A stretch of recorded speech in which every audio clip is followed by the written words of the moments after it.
Welcome to the YouTube channel of Autism Without Borders, where you will be getting awareness regarding autism, other developmental delays, neurological disorders, their red flags, causes and interventions. Autism और दीगर असाबी उर्स के बारे में आगाही, उनकी अलामात, वजूहात और उनका हल। Assalamu alaikum everyone. We welcome you all to the platform of Autism Surveillance and Management Project, Autism Without Borders. Nasru minallahi wa fatun qareeb, Rabbi shrah li sadri wa yassir li amri, wahlul uqdatam min lisani yafqahu qawli. This is Nadia Riaz here, the moderator for the session. I am special educator, behavior therapist, parent counselor, and the coordinator for Autism Surveillance and Management Project. And today we are discussing a very sensitive topic. ये ऐसा topic है कि जो हम इस बारे में सोचते नहीं हैं और इसके बारे में या तो ज्यादा बात नहीं होती है, लेकिन आज हम इस मामले में बहुत लकी हैं कि हमारे पास ऐसे लोग हैं जो इस फील्ड में काम कर रहे हैं, इस हवाले से काम कर रहे हैं.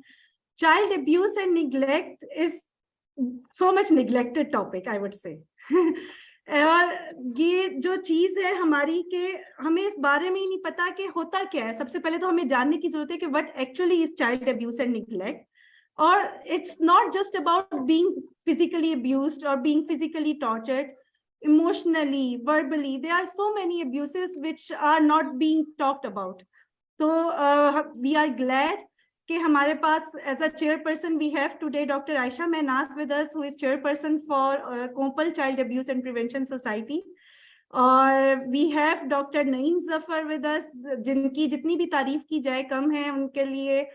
So he is a chairperson of President Pehchan, President PPA Punjab, convener Child Rights Group, member Board of Directors for International Society for Prevention of Abuse and Neglect, and he is chairing many organizations for child rights and abuse and neglect, and including Rising Sun Education and Welfare Society for Children and with disabilities. He has been doing lots of work for child rights, protection of children with special needs, their rights. So हमारे पास we are really honored and humbled that Dr. Aisha Mehnaz and Dr. Naeem Zafar has joined us. Thank you so much to both of you for your time. And we have Dr. Azra Rafiq, who is our project director, our very own dear Dr. Azra. You know her very well, that she is consultant pediatrician and community health educator. Doctor Azra का भी काफी काम है child rights पे, child abuse पे, और उन्होंने Canada में भी इस हवाले से काफी वेबिनार्स और काफी कॉन्फ्रेंसेस की हैं. तो पहले तो मैं आपको ये बताऊंगी कि ये अभी जो हमने एक इमरजेंसी में ही इस टॉपिक के बारे में सोचा, और सोचने की वजह एक थेरेपी सेंटर में हुए एक वाकया बना कि जो कि हम अपने बच्चों को, स्पेशली मैं अपने इर्द गिर्द जब हम देखते हैं तो हम देखते हैं कि आम बच्चे भी, न्यूरोटिपिकल चिल्ड्रन भी बुलिंग होते हैं. They also are suffering with so many mental concerns, mental issues. लेकिन जो हमारे स्पेशल नीड्स के साथ बच्चे हैं, जो बेजुबान हैं, उनकी जुबान हमें बनना है. तो वो बेचारे अपने लिए ना खड़े हो सकते हैं, ना बता सकते हैं, ना बोल सकते हैं. तो हम सबको एटलीस्ट हमें उनका ख्याल होना चाहिए, और जिधर उनके वालिदैन उनको ये समझ के भेजते हैं कि इधर हमारे बच्चे प्रोटेक्टेड होंगे, और अगर वही इस चीज को ना समझे कि उनको प्रोटेक्ट कैसे करना है, तो ये एक बहुत बड़ा अलमिया है, और जिस पे हम आज बात करेंगे अपने रिस्पेक्टेड गेस्ट से. क्योंकि पॉलिसीज बहुत हैं, there is lack of implementation. तो हम उनसे जानेंगे कि इम्प्लीमेंटेशन कैसे हो रही है, कैसे और होनी चाहिए. और इसमें हम हमारे जो सारे स्पीकर्स हैं वो ये चाहते हैं कि इस सेशन को हम बहुत ही इंटरेक्टिव बनाएं, जिस वजह से मैं आपसे पहले ही सबसे रिक्वेस्ट करूंगी कि आप लोग अपने जो क्वेश्चंस हैं वो चैट बॉक्स में शेयर करें. उसके बाद आप अपना हैंड भी रेज कर सकते हैं, हम आपके क्वेश्चंस लेंगे. तो सबसे पहले मैं दावत दूंगी डॉक्टर अजरा को कि वो हमें बताएं about child abuse and neglect, ताकि, और उसके बाद हम अभी ये सिंपल एक प्राइमरी सेशन है, इसमें डिटेल में हम इंशाल्लाह जाएंगे जब हम इसके ऊपर हम मास्टर ट्रेनर प्रोग्राम्स करेंगे कंप्लीट इंशाल्लाह डिटेल में, और जो कि प्लान हम करेंगे ईद के बाद। और उसमें हम आप लोगों से राय भी जानना चाहेंगे कि आप किस हवाले से जानना चाहते हैं और इस पे क्या कुछ हो सकता है। तो आप लोग अपनी सजेशंस भी दें, अपने क्वेश्चंस भी करें, अपने कमेंट्स भी दें, और ये एक हम मिलके एक ये सेशन इंशाल्लाह आज का हम करते हैं, सब मिलके करते हैं। तो over to you doctor Azra. जी थैंक यू नादिया। सबसे पहले कि मैं स्टार्ट करूं, thanks a lot to doctor Naeem and Ayesha Mahnaz, professor Ayesha Mahnaz. Ayesha Mahnaz न सिर्फ मेरी कुलीग हैं बल्कि मेरी मेंटर भी हैं, and whatever I learn on child abuse and neglect I learn from Ayesha हैं। और I was the focal person of Sindh government hospital, Qatar hospital, और ये सब हमने आयशा से सीख के फिर मैंने मदरसों पे और बहुत सी जगहों पे काम किया। तो इस वक्त मैं चाह रही हूँ कि मैं कम से कम इस पे टाइम दूं, क्योंकि हम और लोगों से सुनना चाह रहे हैं, लेकिन बिल्कुल बेसिक्स जब तक जो है हमें नहीं पता चलेंगी हम आगे नहीं चल सकते। तो मैं कोशिश ये करूंगी कि बिल्कुल इसको शॉर्ट रखूं, लेकिन जो है वो इतना, क्योंकि इट्स अ बिग टॉपिक है, तो इसको जो है जितना भी ब्रीफ करें तो थोड़ा सा आई थिंक मुझे कुछ टाइम तो बहरहाल चाहिए होगा कि 10-15 मिनट्स में मैं इनकी परमिशन से आयशा की और प्रोफेसर डॉक्टर आयशा की और डॉक्टर नईम की परमिशन से मैं ये आपको कुछ पॉइंट्स जो है हम डिस्कस करेंगे, ताकि हमें कुछ पता चले कि what is child abuse and neglect. और अल्लाहुम्मा इन्नी असअलुका इल्मन नाफिअन व अमलन मुतक़ब्बलन व रिज़्क़न तय्यबा। और हम सबका ये लोगो है कि हेल्दी चिल्ड्रन हेल्दी नेशन है, और सिर्फ जो है ये लोगो हम बनाने से जो है हमारा काम नहीं होगा जब तक कि हम इस पर जो है वाकई मिल के जो है ना सिर्फ सोचें बल्कि इस पर जो है एक्शन करें हैं। जैसे कि डॉक्टर आयशा और डॉक्टर नईम जो है वो इतने अरसे से इस पर काम कर रहे हैं, बल्कि इवन प्रोफेसर डॉक्टर आयशा बताएंगी आपको कि उन्होंने इस पे पूरी कॉन्फ्रेंस की थी चिल्ड्रन राइट्स पे और चाइल्ड अब्यूज एंड निगलेक्ट पे, और हमने वो पूरी अटेंड की थी ना, उसमें इस्लामिक पर्सपेक्टिव भी बताया गया था, मुझे अभी तक याद है। तो लेट्स स्टार्ट द टॉपिक के understanding child abuse and neglect, और ये हम ऑटिज्म विदाउट बॉर्डर के प्लेटफॉर्म से कर रहे हैं। और इसमें भी हमें, क्योंकि खास तौर पे हम we are dealing with children with different abilities, और अभी जैसे कि नादिया ने बताया कि ये एक जो इवेंट हुआ था, और इस इवेंट क्या इस तरह का एक बहुत ही खराब किस्म का जो किस्सा हुआ, और उसके बाद फिर मजीद 2-3 हमने सुने हैं। तो फिर इसमें ये हुआ कि हमने कुछ गैप आ गया है इसमें बोलने में, तो हमें अवेयरनेस जरूर करनी चाहिए ना। तो हम सब जानते हैं कि the millions of children are abused and neglected every single day in the world, every single day in the world. तो बिल्कुल मैं शॉर्ट सी इस पे आपको बात करूंगी कि जाहिर है कि हम सबको ये मालूम है कि इतना ज्यादा चाइल्ड अब्यूज हो रहा है और निगलेक्ट, तो prevention needs awareness, and there is a story behind every child. और ये मेरी तरफ से भी हो सकता है, आपकी तरफ से भी हो सकता है, किसी की तरफ से भी। बाज़ दफा हम बहुत कुछ बोलते हैं, लेकिन बाज़ दफा हम भी अपना टेम्पर लूज कर जाते हैं और हम बच्चों से उस तरह से जो है बिहेव नहीं करते जैसे कि हमें करना चाहिए। This is the story of Mary Allen, जो फर्स्ट केस था कि इसको एक फॉस्टर होम में जो है डॉक्टर अब्यूज साहब किया आपकी गया, और उसको स्लाइड्स फिर शेयर नहीं हुई, एक्सक्यूज मी, आपकी स्लाइड्स नहीं शेयर हुई। मैंने आपको भेज स्लाइड दी। शेयर नहीं हो रही। जी जी नहीं, मैंने तो अभी अच्छा डॉक्टर साहब आगे भी नहीं नहीं अच्छा, डॉक्टर 1 अजरा मिनट। सॉरी, मैंने आपको भेज दी। अच्छा, मैं चलिए, 1 मिनट दोबारा जो है करती हूँ। बिल्कुल एक भी शेयर नहीं हुई अभी तक। नहीं अभी तक कोई शेयर नहीं हुई। 1 मिनट। आप मेरे ख्याल या तो मेरे से राइट्स लेके इनको दीजिएगा ना, फिर ये कर सकेंगे।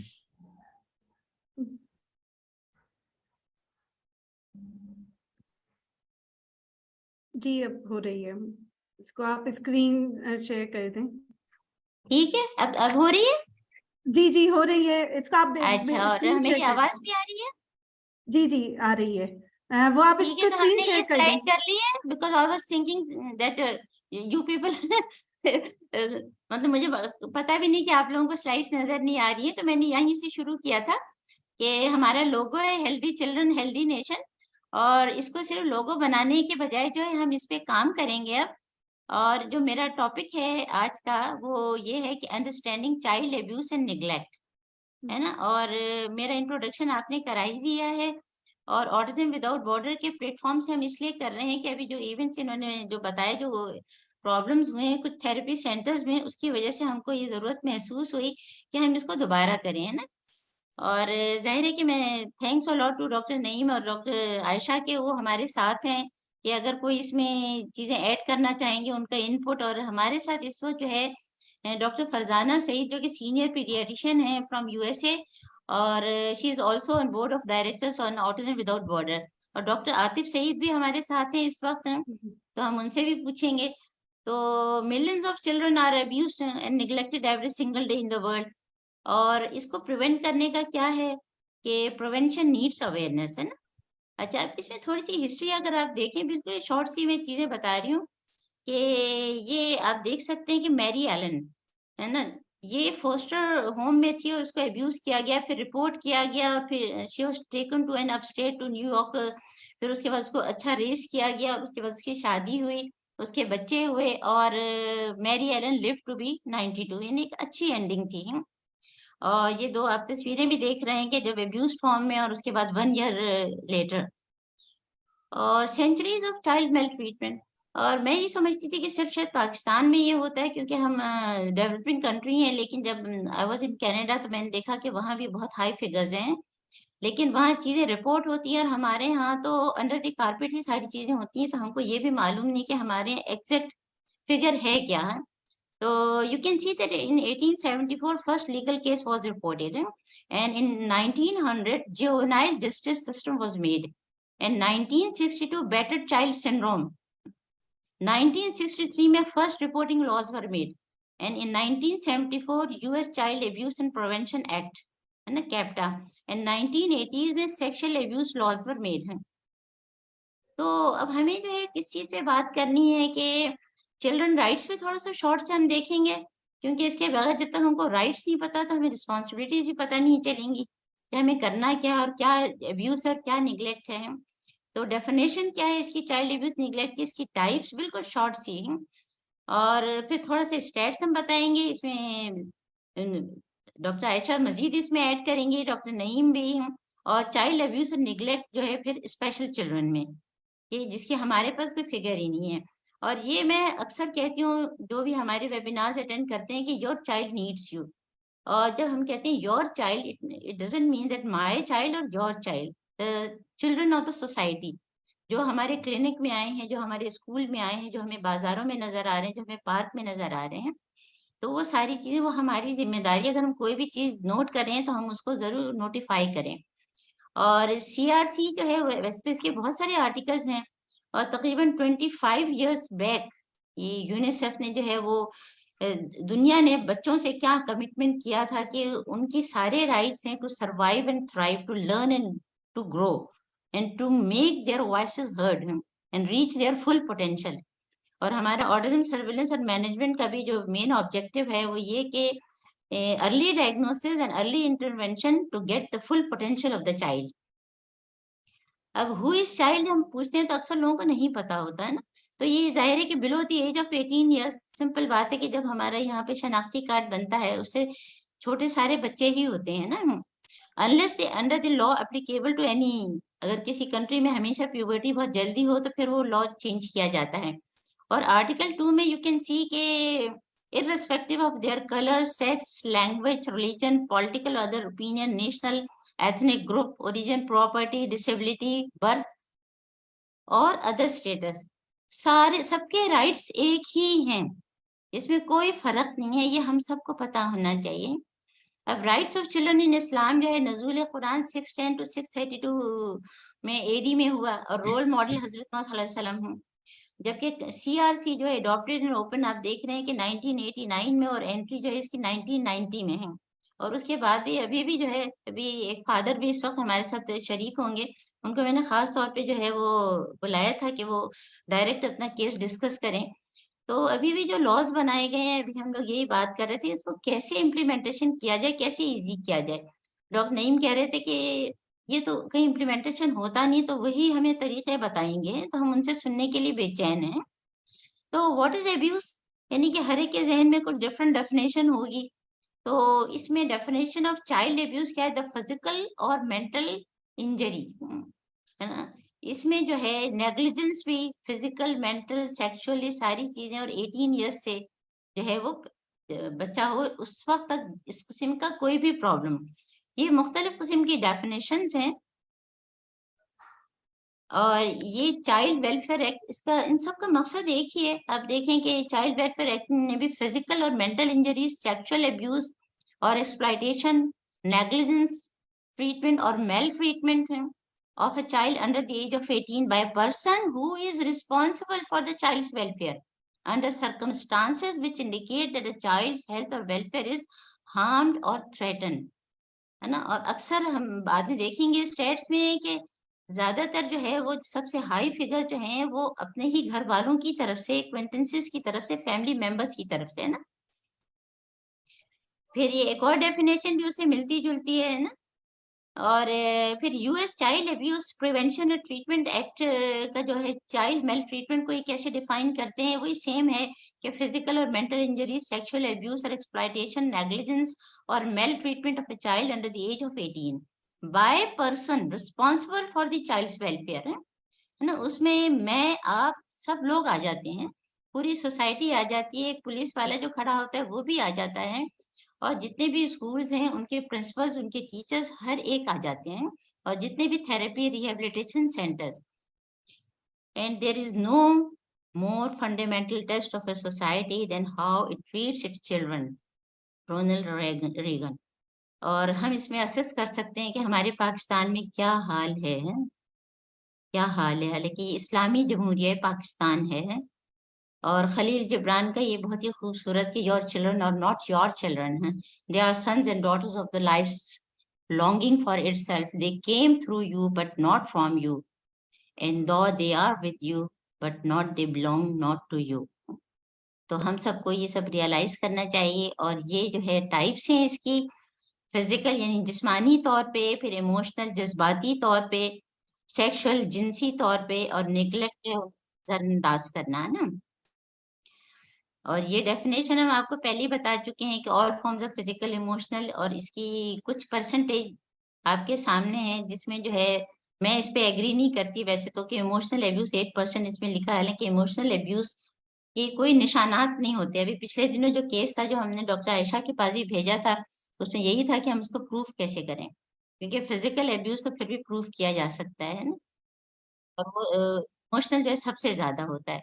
और फिर बैटर्ड चाइल्ड सिंड्रोम के बाकायदा जो है मुक्के मारना, घूंसे मारना, या जैसे कि स्कूलों में और मदरसों में जो है बाकायदा जो है वो से लकड़ी से पिटाई होती है, और पता नहीं क्या क्या होता है जिसमें निशानात और कुछ बहुत कुछ होता है ना। तो ये बैटर्ड चाइल्ड सिंड्रोम की बात थोड़ी सी। अब ये you can see all these, ये bruising, soft tissue injury, burns और कट्स, ये कहीं भी अगर नजर आए। आज मेरी डॉक्टर फरजाना से भी बात हो रही थी, वो कह रही थी कि वो यूएसए का अपना तजर्बा बताएंगी कि वो किस तरह से फौरन रिपोर्ट करती हैं, पूरा एग्जामिन करके अगर कोई भी इस किस्म के चीजें हों जो हम सस्पेक्ट करें तो हम फौरन उसको रिपोर्ट करते हैं वहां पे ना।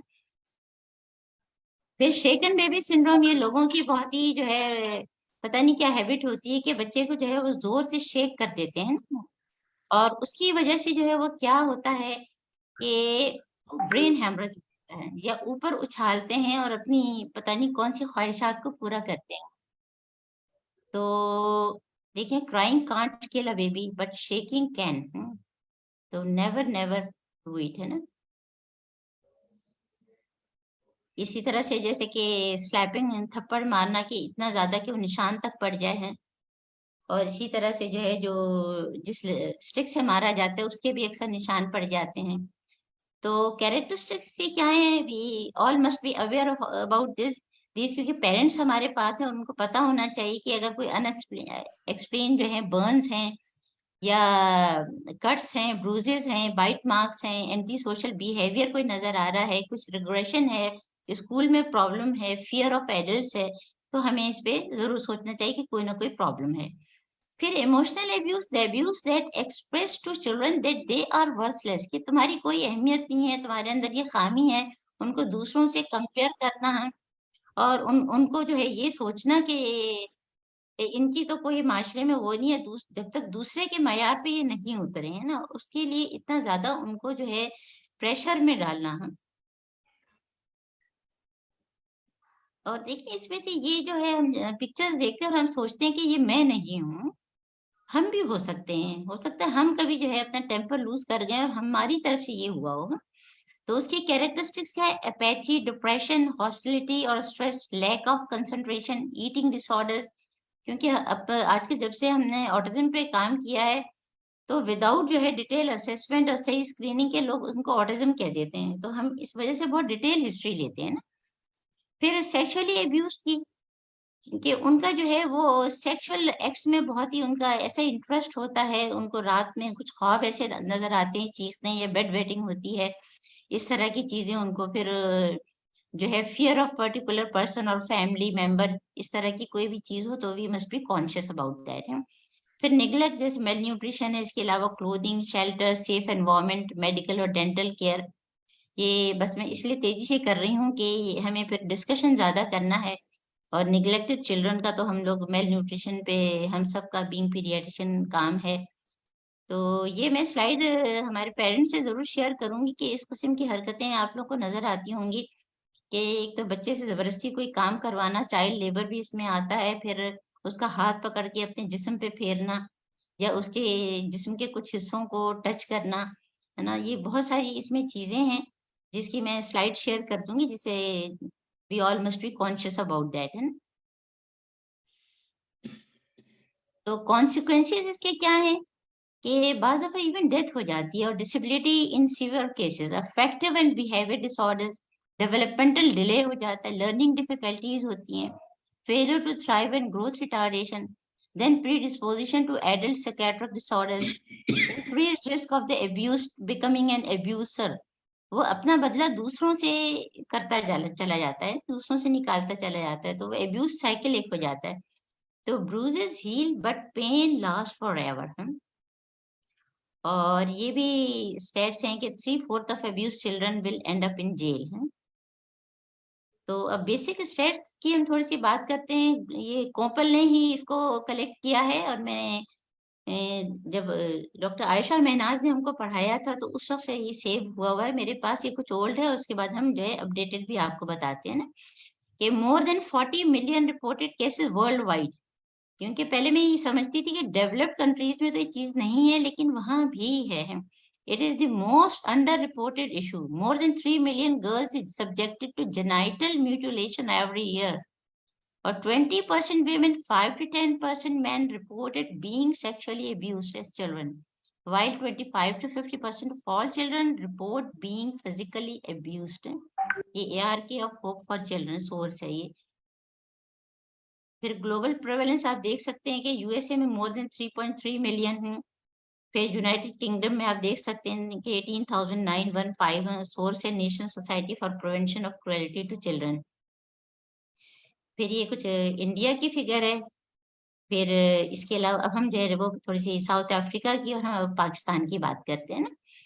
तो पाकिस्तान में आप you can see that from 2002 to 2011 total number of cases किस तरह से बढ़े हैं कि फ्रॉम 679 to 2595 ये कोम्पल की स्लाइड है, प्रोफेसर आयशा महनाज है ना, जिन्होंने reported cases of CSA in Pakistan based on reports from 53 national newspaper Sahil, जो कि अभी भी ज़ाहिर है बहुत एक्टिव है, और PPA-CRC रिपोर्ट है ये। और फिर उसके बाद की आप देखें फ्रॉम 2014 to 2019 ये टोटल केसेस है 2996, और 2019 में भी ऑलमोस्ट इतने ही हैं। और उसमें सेक्सुअल अब्यूज जो है वो 9%, पहले 7% था, फिर बीच में और ज्यादा बढ़ा, अब 9% है। और 2019 में total cases of sexual abuse are 2846। ये सारी बहुत ही अलार्मिंग फिगर्स है ना। इसमें कौन कौन सी किस्म की है ये आप देख सकते हैं कि एब्डक्शन है, अगवा करना, रेप है, सोडोमी है, गैंग रेप है, गैंग सोडोमी है, मिसिंग जो बच्चे हैं गायब हो जाते हैं, पता ही नहीं चलता। और प्रोविंस वाइज भी इन्होंने इसको स्प्रेड किया है, और सबसे हाईएस्ट जो है वो पंजाब में है, उसके बाद सिंध है 30%, फेडरल 15%, बलूचिस्तान 2%। लेकिन मे भी कि हमारे पास तो क्वेटा के भी बहुत से लोग हैं कि वहाँ तो चीजें बिल्कुल ही रिपोर्ट नहीं की जाती हैं। तो places of abuse you can सी कि सबसे ज्यादा होम 203 और एक्वेंटेंस प्लेस, जहाँ लोग आमतौर पे मिलते हैं, से जो है उनको पता होता है कि ये सेफ जगह है और वहाँ ये चीजें होती हैं। 300 मदरसा में जो है 12 में रिपोर्ट किया है, बट आई थिंक इससे ज्यादा ही होगा, है ना। और कुछ ओपन प्लेसेस पे भी है ना। और मोस्ट विक्टिम्स यू कैन सी कि सबसे मैक्सिमम जो है 11 to 15 है ईयर्स ऑफ एज पे, है ना। ये कुछ ग्राफ है, ये भी कोम्पल का बनाया हुआ है कि 0 to 5 ईयर्स में आप देखें कितना है, और उसके बाद 6 to 10 ईयर्स में, और 11 to 15 ईयर्स में। और इसके हिसाब से जो है वो मेल में ज्यादा है, हालांकि हम लोग की अपनी ऑब्जर्वेशन ये है कि फीमेल में जो है वो ज्यादा खासतौर पर सेक्सुअल अब्यूज होता है। तो जो अपडेटेड अब है वो क्या है कि एटलीस्ट 3,852 चिल्ड्रन हैं, 2,068 गर्ल्स एंड 1,784 बॉयज पर sexually abused across the Pakistan है। ये साहिल जो एनजीओ है working against child abuse in a report title cruel number है। इसकी भी डिटेल्स जो हैं वो हैं, लेकिन इसको हम शेयर नहीं कर रहे हैं। और उनकी भी यही है कि acquaintance with the victim and victims family top the list, जिनकी तरफ हमारा ध्यान भी नहीं जाता कि घर वालों ने ये किया है।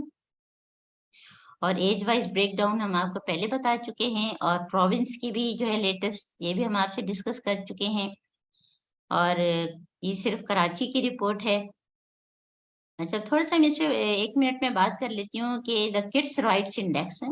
The Kids Right Index is the annual global index published by the Kids Rights Foundation, which ranks how countries adhere to and are equipped to improve children's rights. क्योंकि CRC convention on the rights of the children पे जो है वो पाकिस्तान ने भी sign किया हुआ है, 165 कंट्रीज ने है, और उन सबको असेस किया जाता है वो कितना उसको प्रोटोकॉल्स को फॉलो करते हैं। तो Pakistan stands 136 on global ranking on child rights, यानी कि हमारा हाल कितना बुरा है। क्योंकि टाइम मेरे पास कम है इसलिए मैंने बिल्कुल शॉर्ट सा बताया। और इसमें CRC में मेन क्या है, हमको किड्स राइट्स इंडेक्स में हमें किन चीजों का जो है ख्याल करना। 5 डोमेन्स हैं। राइट्स टू लाइफ, उनको जिंदा रहने का हक है, उनको सेहतमंद रहने का हक है, उनको तालीम का हक है, उनको इस चीज का हक है बच्चों को कि उनको प्रोटेक्ट किया जाए, हिफाजत की जाए, और enabling environment for child rights है ना, कि उनको एक अच्छा एनवायरनमेंट दिया जाए। अब जहाँ तक स्पेशल चिल्ड्रन की बात है, मेरे पास कोई फिगर नहीं है, डॉक्टर नईम ही इस पे बताएंगे, क्योंकि उनके फिर मजीद medical issues, behaviour issues, growth and development, learning, mental health, protection issues जो आपके रिहेबिलिटेशन सेंटर, थेरेपी सेंटर में है। तो पेरेंट्स से मेरी गुजारिश है कि अगर ये जो कैरेक्टरिस्टिक आपको बताई गई हैं ये हम शेयर भी करेंगे और मास्टर ट्रेनर प्रोग्राम भी आप सबके लिए करेंगे। तो अगर जरा सा भी आपको शक है तो आप रिपोर्ट करें। अगर हम स्टॉप नहीं करेंगे तो कौन करेगा? हम तो प्रिवेंशन के लिए अवेयरनेस, और उसके बाद हम सबको एक्शन करना है। और क्वेश्चन आंसर जो है वो डॉक्टर नईम इसका, अब डॉक्टर नईम से मैं रिक्वेस्ट करती हूँ कि वो अपनी स्लाइड शेयर कर ले, मैं इसको। Thank you.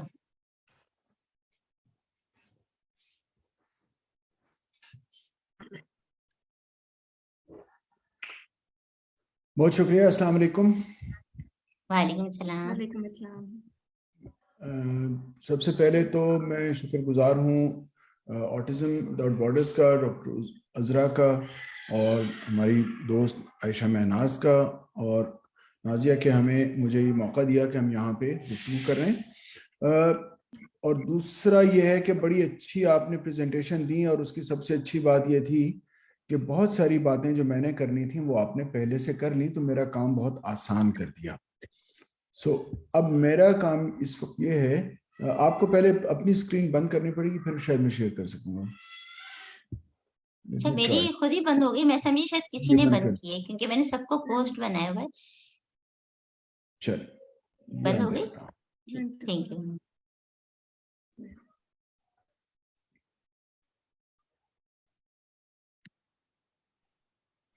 ठीक है, अब मेरी स्क्रीन विजिबल है? जी Yes. सर। ओके, सो जो गुफ्तगू है, मैं अब थोड़ा सा ऑडियंस की तरफ भी जाऊंगा। आई वुड लाइक टू सी कि हम क्या, हमारे पास इस वक्त तकरीबन 19 पार्टिसिपेंट्स, जिसका मतलब कम से कम 15 होस्ट के अलावा भी लोग हैं, और मेरी ख्वाहिश होगी कि हम लोग इसको इंतहाई इंटरेक्टिव बनाएं। मैं को बहुत हाईटेक प्रेजेंटेशन नहीं कर रहा हूं, क्योंकि जिस तरह हमारी भी आपने डॉक्टर अजरा से भी सुना होगा कि हमारा ख्याल ये है कि इसको आज को हम एक तरह से शुरुआत कर रहे हैं, सेंसिटाइज कर रहे हैं, और फिर आइंदा इसके ऊपर ज्यादा तफसील से बातें कर सकेंगे। सो आई नॉट बी अगेन, मैं कोई बहुत हार्ड फैक्ट्स और बहुत कोई मुश्किल मुश्किल बातें नहीं कर रहा हूँ, आसान सी बात है। मेरा आपसे ये सवाल है कि मुझे कोई अगर या चैट पे या बता सकें, ये डिसेबल्ड चाइल्ड जिसकी हम बात करते हैं, ये होता कौन है? Who do you consider as a disabled child? कौन हो सकता है? Anyone? It's an open. I'll request the moderator, Nazia, कि आप जरा काइंडली इसको जरा, बहुत ज्यादा सवाल जवाब हमारे चलेंगे जी। प्लीज आप लोग अपने हैंड रेज कर सकते हैं, कोई भी अगर इसका जवाब देना चाहे, please raise your hands. Okay, Sara Khan ने कहा है कि डिफरेंटली एबल्ड किड्स। सारा, इसको आप और इलेबरेट कर सकती हैं माइक ऑन करके। ओके, डॉक्टर फरजाना कह रही हैं, I consider everyone in my practice, और ऑल किड्स डिसेबल्ड हैं, सब डिसेबल्ड हैं। मेरे ख्याल डिसेबिलिटी भी चेक करती होंगी ना वो। जी जी। हेलो, ऊपर इन्होंने कहा है कि हुमा ने कहा है कि who can not protect himself, not exactly, क्योंकि डिसेबल्ड तो और भी मसाइल उनके साथ हैं, प्रोटेक्ट कर कोई भी बच्चा प्रोटेक्ट नहीं। जी, एनीवन एल्स? जी जी, कोई बात करना चाह रहे हैं? Nadia, am I audible? जी जी मिसेस अली, बिल्कुल आप ऑडिबल हैं। Okay, that's I think so miss Shamsunnisa. जी जी बिल्कुल। अच्छा, अस्सलाम वालेकुम जी मैडम। सलाम। मैं ऐड करना चाहूंगी, डिसेबल्ड चाइल्ड जो है वो एक ओल्ड टर्म है, और करंटली डिसेबल्ड चाइल्ड की टर्म नहीं यूज होती है। अगर हम अभी जो करंटली टर्म्स यूज करते हैं वो विद एडिशनल सपोर्ट, या people with people differently abled, या फिर विद स्पेशल नीड। अब स्पेशल नीड की भी टर्म फेड होना शुरू हो गई है, करंटली एडिशनल सपोर्ट के साथ ज्यादा टर्म यूज हो रही है। तो वो तमाम लोग जो कि डिफरेंटली एबल हैं, जिनकी डिफरेंट नीड्स हैं, जो कि एक आम एवरेज पर्सन से डिफरेंट हैं, वो सारे सर की जो टर्म है डिसेबल्ड चाइल्ड वो उसके अंदर आएंगे। चाहे वो विजुअली इम्पेयर्ड हैं, चाहे वो इंटेलेक्चुअली डिसेबल हैं, चाहे वो फिजिकली इम्पेयर्ड हैं, चाहे वो सोशल कम्युनिकेशन में उनके लैक्स हैं। लाइक बहुत सारी कंडीशंस हैं कि जिसमें आप इस कैटेगरी को फॉल करते हैं। जो इंटरनेशनल लीग है ना, वो ये कहती है, बंद करूंगा तो चलेगा, अच्छा इधर से, वो ये कहते हैं कि डिसेबिलिटी एक अम्ब्रेला टर्म है। बिल्कुल आपकी बात दुरुस्त है, क्योंकि अब बहुत ज्यादा इसमें बहुत नॉमेनक्लेचर्स डिफरेंट आ रहे हैं ताकि स्टिग्मा हटाया जाए, उसकी वजह से ये सब आते हैं। लेकिन मकसद हर एक का यही है। और इनफैक्ट आजकल जो हम टर्म ज्यादा, जिस तरह आप डिफरेंटली एबल्ड की बात कर रहे हैं, ज्यादा चिल्ड्रन विद डिसेबिलिटीज या चिल्ड्रन विद डिफरेंट एबिलिटीज, इसका जिक्र किया जाता है। सो जो चिल्ड्रन विद डिसेबिलिटी, तो हम बेसिकली जानना चाहते हैं डिसेबिलिटी होती क्या है। ये एक अम्ब्रेला टर्म है जिसमें कहीं पे भी कोई रिस्ट्रिक्शन हो सके, रुकावट आ सके और एक्टिविटी लिमिटेशन हो सके, जिसकी वजह, और उसके लिए जरूरी है कि उसकी वजह उस पर्सन की हेल्थ या इम्पेयरमेंट या पर्सनल मामलात या एनवायरमेंटल। जिस तरह आप चिल्ड्रन विद स्पेशल नीड्स का जब आप जिक्र करते हैं, तो एक बहुत खास एरिया है जिसमें के बच्चों की इन चारों डिसेबिलिटीज, जो यहाँ पे मैं आपको दिखा रहा हूँ, इसमें अगर आप देखें तो एक व्हील बाउंड है, जिसका मतलब है फिजिकल डिसेबिलिटी, एक उसके साथ इंटेलेक्चुअल डिसेबिलिटी, एक विजुअल डिसेबिलिटी, और एक hearing disability, hearing and speech. और जहां पे हम इंटेलेक्चुअल डिसेबिलिटी करते हैं, अब उसके साथ हम ऑटिज्म को भी ऐड करते हैं as a fifth one. It is not taken as an intellectual disability, क्योंकि autism in itself is not intellectual, let's say despair नहीं है, it's just that they live in their own world and we live in our own. Neuro developmental disorder, इसको हम ज्यादा neuro developmental disorder कहते हैं। मेरा कहने का मतलब यह है कि इससे अलावा भी एक बहुत इंपॉर्टेंट एरिया है जहां पे कि हम बात कर सकते हैं कि जो चिल्ड्रन विद स्पेशल नीड्स का, जिस तरह हमने बात की एनवायरमेंटल फैक्टर्स के हवाले से, कि अगर एक बच्चा किसी माइनॉरिटी में से है, अगर एक बच्चा कोई बहुत बुरे हालात में है, अगर एक बच्चा जेल में है, या अगर एक बच्चा स्ट्रीट पे है, तो वो भी, उसकी भी लिमिटेशंस हैं. He is a child with a special need, मगर वो डिसेबिलिटी के ज़मरे में नहीं आता, क्योंकि उसकी जो हेल्थ कंडीशन, इम्पेयरमेंट जो है वो इस तरह की रिस्ट्रिक्टेड नहीं है. सो इसलिए हम ये बात करते हैं कि डिसेबिलिटी को पहले हमें डिफाइन कर लेना चाहिए कि हम किन किन को डिसेबिलिटी में लेके आएंगे और किन को नहीं लेके आते. अगला सवाल मेरा है, बच्चा कौन है? Who do you think is a child? Anybody? This one is easy.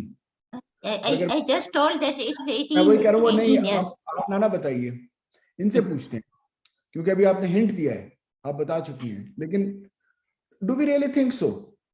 आपका ख्याल है कि 18 साल का है ना? So anyone who is under the age of 18 years is considered as a child. अब प्रॉब्लम ये आ जाती है कि जहां भी डेफिनेशंस हम बात करते हैं बच्चे की, वो एक यूनिफॉर्म नहीं है. जब हम लड़की की शादी करने जाते हैं तो सिंध में तो कानून मौजूद है 18 साल का, पंजाब में कहते हैं 16 साल की लड़की भी जवान है, बाकी तमाम सूबों में भी जवान है, और सिंध में बेशक कागजों में 18 है, लेकिन मैंने कोई केस नहीं सुना. इवन जो आपका दुआ जहरा का केस था, इतना ओपन शट केस था, लेकिन उसमें भी वो 12-13 साल की बच्ची को सारे मसाइल हल करने के बावजूद खाविंद के साथ भेज दिया गया. तो इम्प्लीमेंटेशन ऑफ लॉ कहाँ है? सो प्रॉब्लम यही आ रही है कि हम, अब ये सिर्फ मैंने शादी की बात की है, अब हम बात कर लेते हैं डोमेस्टिक लेबर की. घरों में बच्चे सबने रखे हुए हैं, इजाजत नहीं है. पंजाब में हमने कानून पास कर लिया कि 15 साल से कम उम्र के बच्चे को, अब मैंने ये जब कानून पास होने लगा तो लेबर मिनिस्टर साहब से हमने बड़ी गुजारिश की कि जनाब इसको 18 साल तक लेके जाएं. कहने लगे जनाब आप 15 साल पे भी होने दो, वरना तो किसी सूबे में ये नहीं हुआ, यहाँ पे भी नहीं होगा, हमारे लेजिस्लेटर मानेंगे नहीं, क्योंकि हर एक के घर में 4-4, 5-5 और 10-10, 12-12 बच्चे हैं इस कम उम्र के. फिर इसी तरह चाइल्ड लेबर के अंदर बहुत ज्यादा डेफिनेशंस हैं ना. मेरा जो सबसे बड़ा सवाल आ जाता है, मैं उस बच्चे की बात करूं जिसकी के क्रोनोलॉजिकल एज तो 18 साल हो गई, मेंटल एज नहीं हुई, इंटेलेक्चुअली डिसेबल्ड है, और वो चल रहा है 5 साल, 4 साल, 2 साल की उम्र पे, उसको क्या कब तक बच्चा समझेंगे? दिस इज अ क्वेश्चन जिसका अभी तक हमारे पास जवाब नहीं है. But for all practical purposes, when we talk of United Nations Convention on the Right of the Child, we look at 18 years. अब चाहे वो बच्चा ज़हनी तौर पे एक छोटा बच्चा है, अगर वो उम्र के लिहाज से 18 साल क्रॉस कर जाता है तो फिर वो उस ज़मरे से निकल जाता है. हालांकि हमें सोचना चाहिए कि उसकी भी अभी डिपेंडेंसी उतनी ही है जितनी के किसी और छोटे बच्चे की हो. इसलिए ये सवाल यहाँ इसमें मैं एक डॉक्टर आतिफ ने एक चीज ऐड की है कि a person who need assistance in ADLs, जो कि एक्टिविटीज ऑफ डेली लिविंग होती है, and caring himself is a child. तो अब जो हमारी डेफिनेशन है अकॉर्डिंग टू एज, क्या वो चाइल्ड के जुमरे में आएगी या जो उसकी एबिलिटीज के हिसाब से उसको हम मैं अर्ज कर रहा हूँ ना कि ये तो एक सवाल है जो हर दफा हमारे सामने आता है. जो ज्यादा उम्र के बच्चे इंटेलेक्चुअली डिसेबल्ड होते हैं उनमें प्रॉब्लम यही, हल इसका जो यही निकाला गया है कि क्योंकि अगर आप यूएनसीआरसी को देखें तो वो तो 18 साल की ये क्रोनोलॉजिकल एज की बात करता है, लेकिन जो लोग अभी अपना ख्याल नहीं कर सकते उनकी केयर हम छोड़ नहीं सकते. और दूसरी तरफ जो हम बच्चों के डॉक्टर हैं, और ये मैंने खास तौर पे जो डेवलपमेंटल पीडियाट्रिक्स के अलावा बाकी स्पेशलिटीज में भी देखी, इवन कार्डियोलॉजी, हीमेटोलॉजी, ऑन्कोलॉजी में खास तौर पे, कि जो बच्चे बड़े भी हो जाते हैं और कंजेनिटल हार्ट या उनकी जो प्रॉब्लम्स हैं, उनकी डेवलपमेंटल डिलेज और ये और वो चीज़ें, उनको कंटिन्यू करना पड़ता है. अब थैलेसीमिया का बच्चा अगर हो गया 22 साल का तो उसकी रिक्वायरमेंट्स नहीं चेंज हो रही, उसके मसाइल ऐड ऑन हो रहे हैं, पुराने मसले ख़त्म नहीं हो रहे. तो वो अक्सर औकात पीडियाट्रिशियन ही बहुत ज्यादा उम्र तक भी देखते रहते हैं, और ये बड़ा ग्रे जोन्स हैं. That is why I just wanted to bring it up. बिल्कुल डॉक्टर, नहीं मैं इसमें ऐड करूंगी क्योंकि I am also working as a paediatrician at thalassaemia care centre. तो जी. हमारे पास वही 25 इयर्स 30 इयर्स के भी अब वो हम उनको देख रहे That's हैं exactly what I'm saying. कि कि हमें अपनी हाथ खड़े नहीं कर देने 18 पे, हमें करते रहना जब तक हम हैंड ओवर नहीं कर सकते किसी को. ठीक है ना. चलें आगे चलते हैं. अब ये मैं एक छोटा सा केस बताने लगा हूं. ये एक रियल केस है जिसकी मैंने आइडेंटिटी चेंज कर दी, नाम बदल दिए. लेकिन ये एक सकीना लड़की है 9 साल की, जो दाता दरबार के बाहर से मिली और सर्विसेज हॉस्पिटल से लेके आए. उसको बहुत ज्यादा इंजरीज थी, स्कैल्प पे, लेग्स पे, फीट पे, और वो पेल भी थी. उसको ब्रूजेस थे, सिगरेट बर्न्स थे, और 1 हफ्ते के बाद भी वो स्टोरी अपनी नहीं बता सकती थी, और वो सिर्फ बताती थी कि मैं सरगोदा से आई हूँ. अब सिर्फ हमें ये देखना है कि इस बच्ची को क्या कुछ हुआ होगा. सो अब आपसे मैं ओपन कर रहा हूं कि इसके साथ क्या क्या, किस किस किस्म की तकलीफ से ये गुजरी होगी, किस किस्म की अब्यूज से गुजरी होगी. कोई बता सकता है? हाँ जी, जी. कोई ऐड करना चाहे पार्टिसिपेंट्स में से प्लीज आप अपना माइक अनम्यूट कर लें.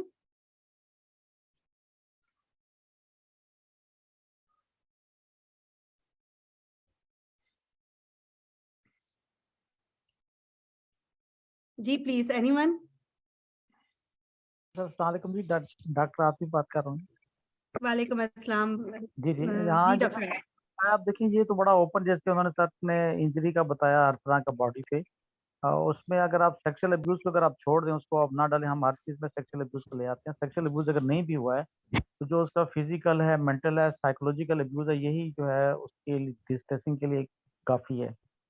तो उस लिहाज से जो है ना, उसको तो जो जितने भी आप अब्यूज के जो एरियाज हैं, डोमेन है, वो सारे के सारे उस बच्ची पे अप्लाई कर. मेरा तो ये उसमें ओपिनियन. और उसमें निगलेक्ट भी है क्योंकि ये भी है ना कि पेल, मरस्मिक, फेब्राइल, कोमेटोस. तो इसका मतलब है ना तो उसको मेडिकल कोई वो कवरेज हुई है, ना उसके न्यूट्रिशन का ख्याल किया गया है, कोई भी चीज नहीं. तो नेग्लेक्ट वो सारी चीजें हैं उसमें.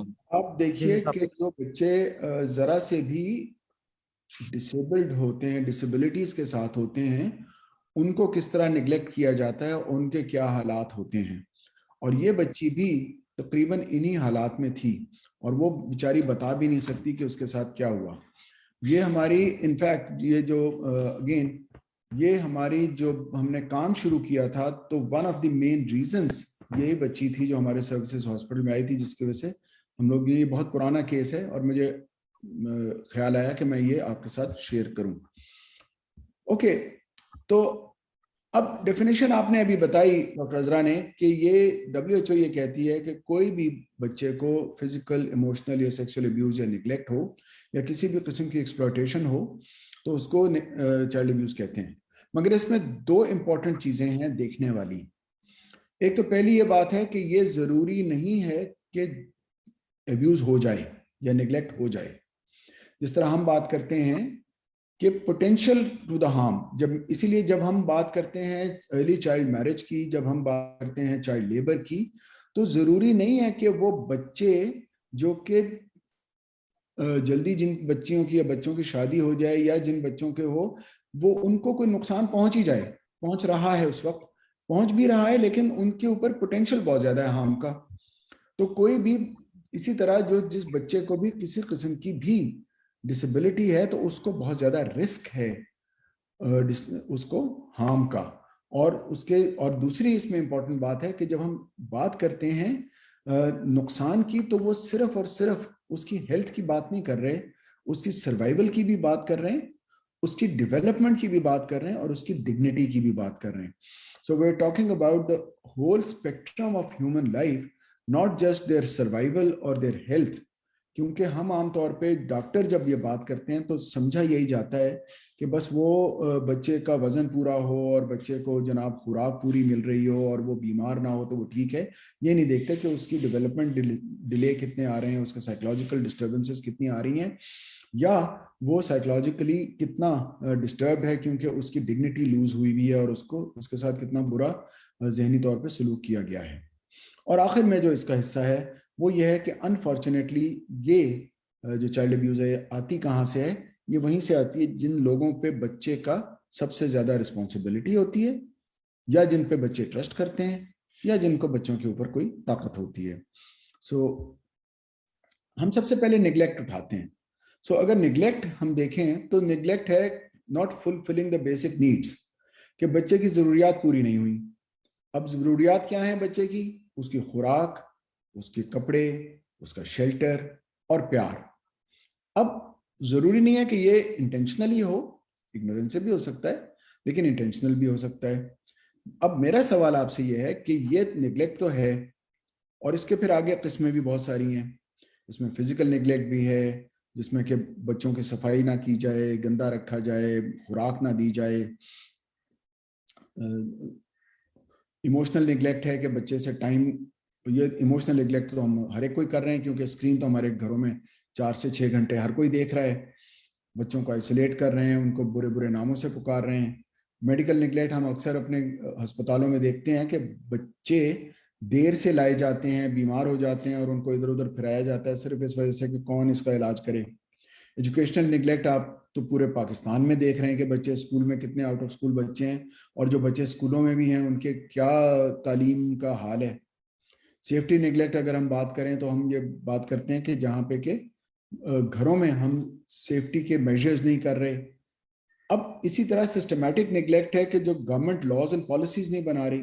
ये सारी निगलेक्ट की बातें तो हैं, लेकिन ये देखें ना, अब एक बच्चा जो जरा सा जहनी तौर पे पीछे चला गया, उसकी खुराक क्योंकि वो खाने में बहुत देर लगाती है, आधा आधा एक एक घंटा वो बच्चे को खाने में लगाता है, फिर वो हजम भी नहीं कर सकती है, तो ये उनके हालात होते हैं।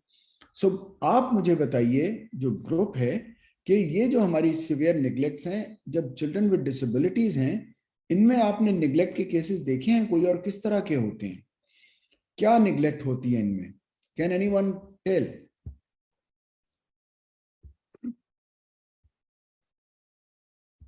किस किस्म की? कोई ऐड करना चाहेगा इस बारे में?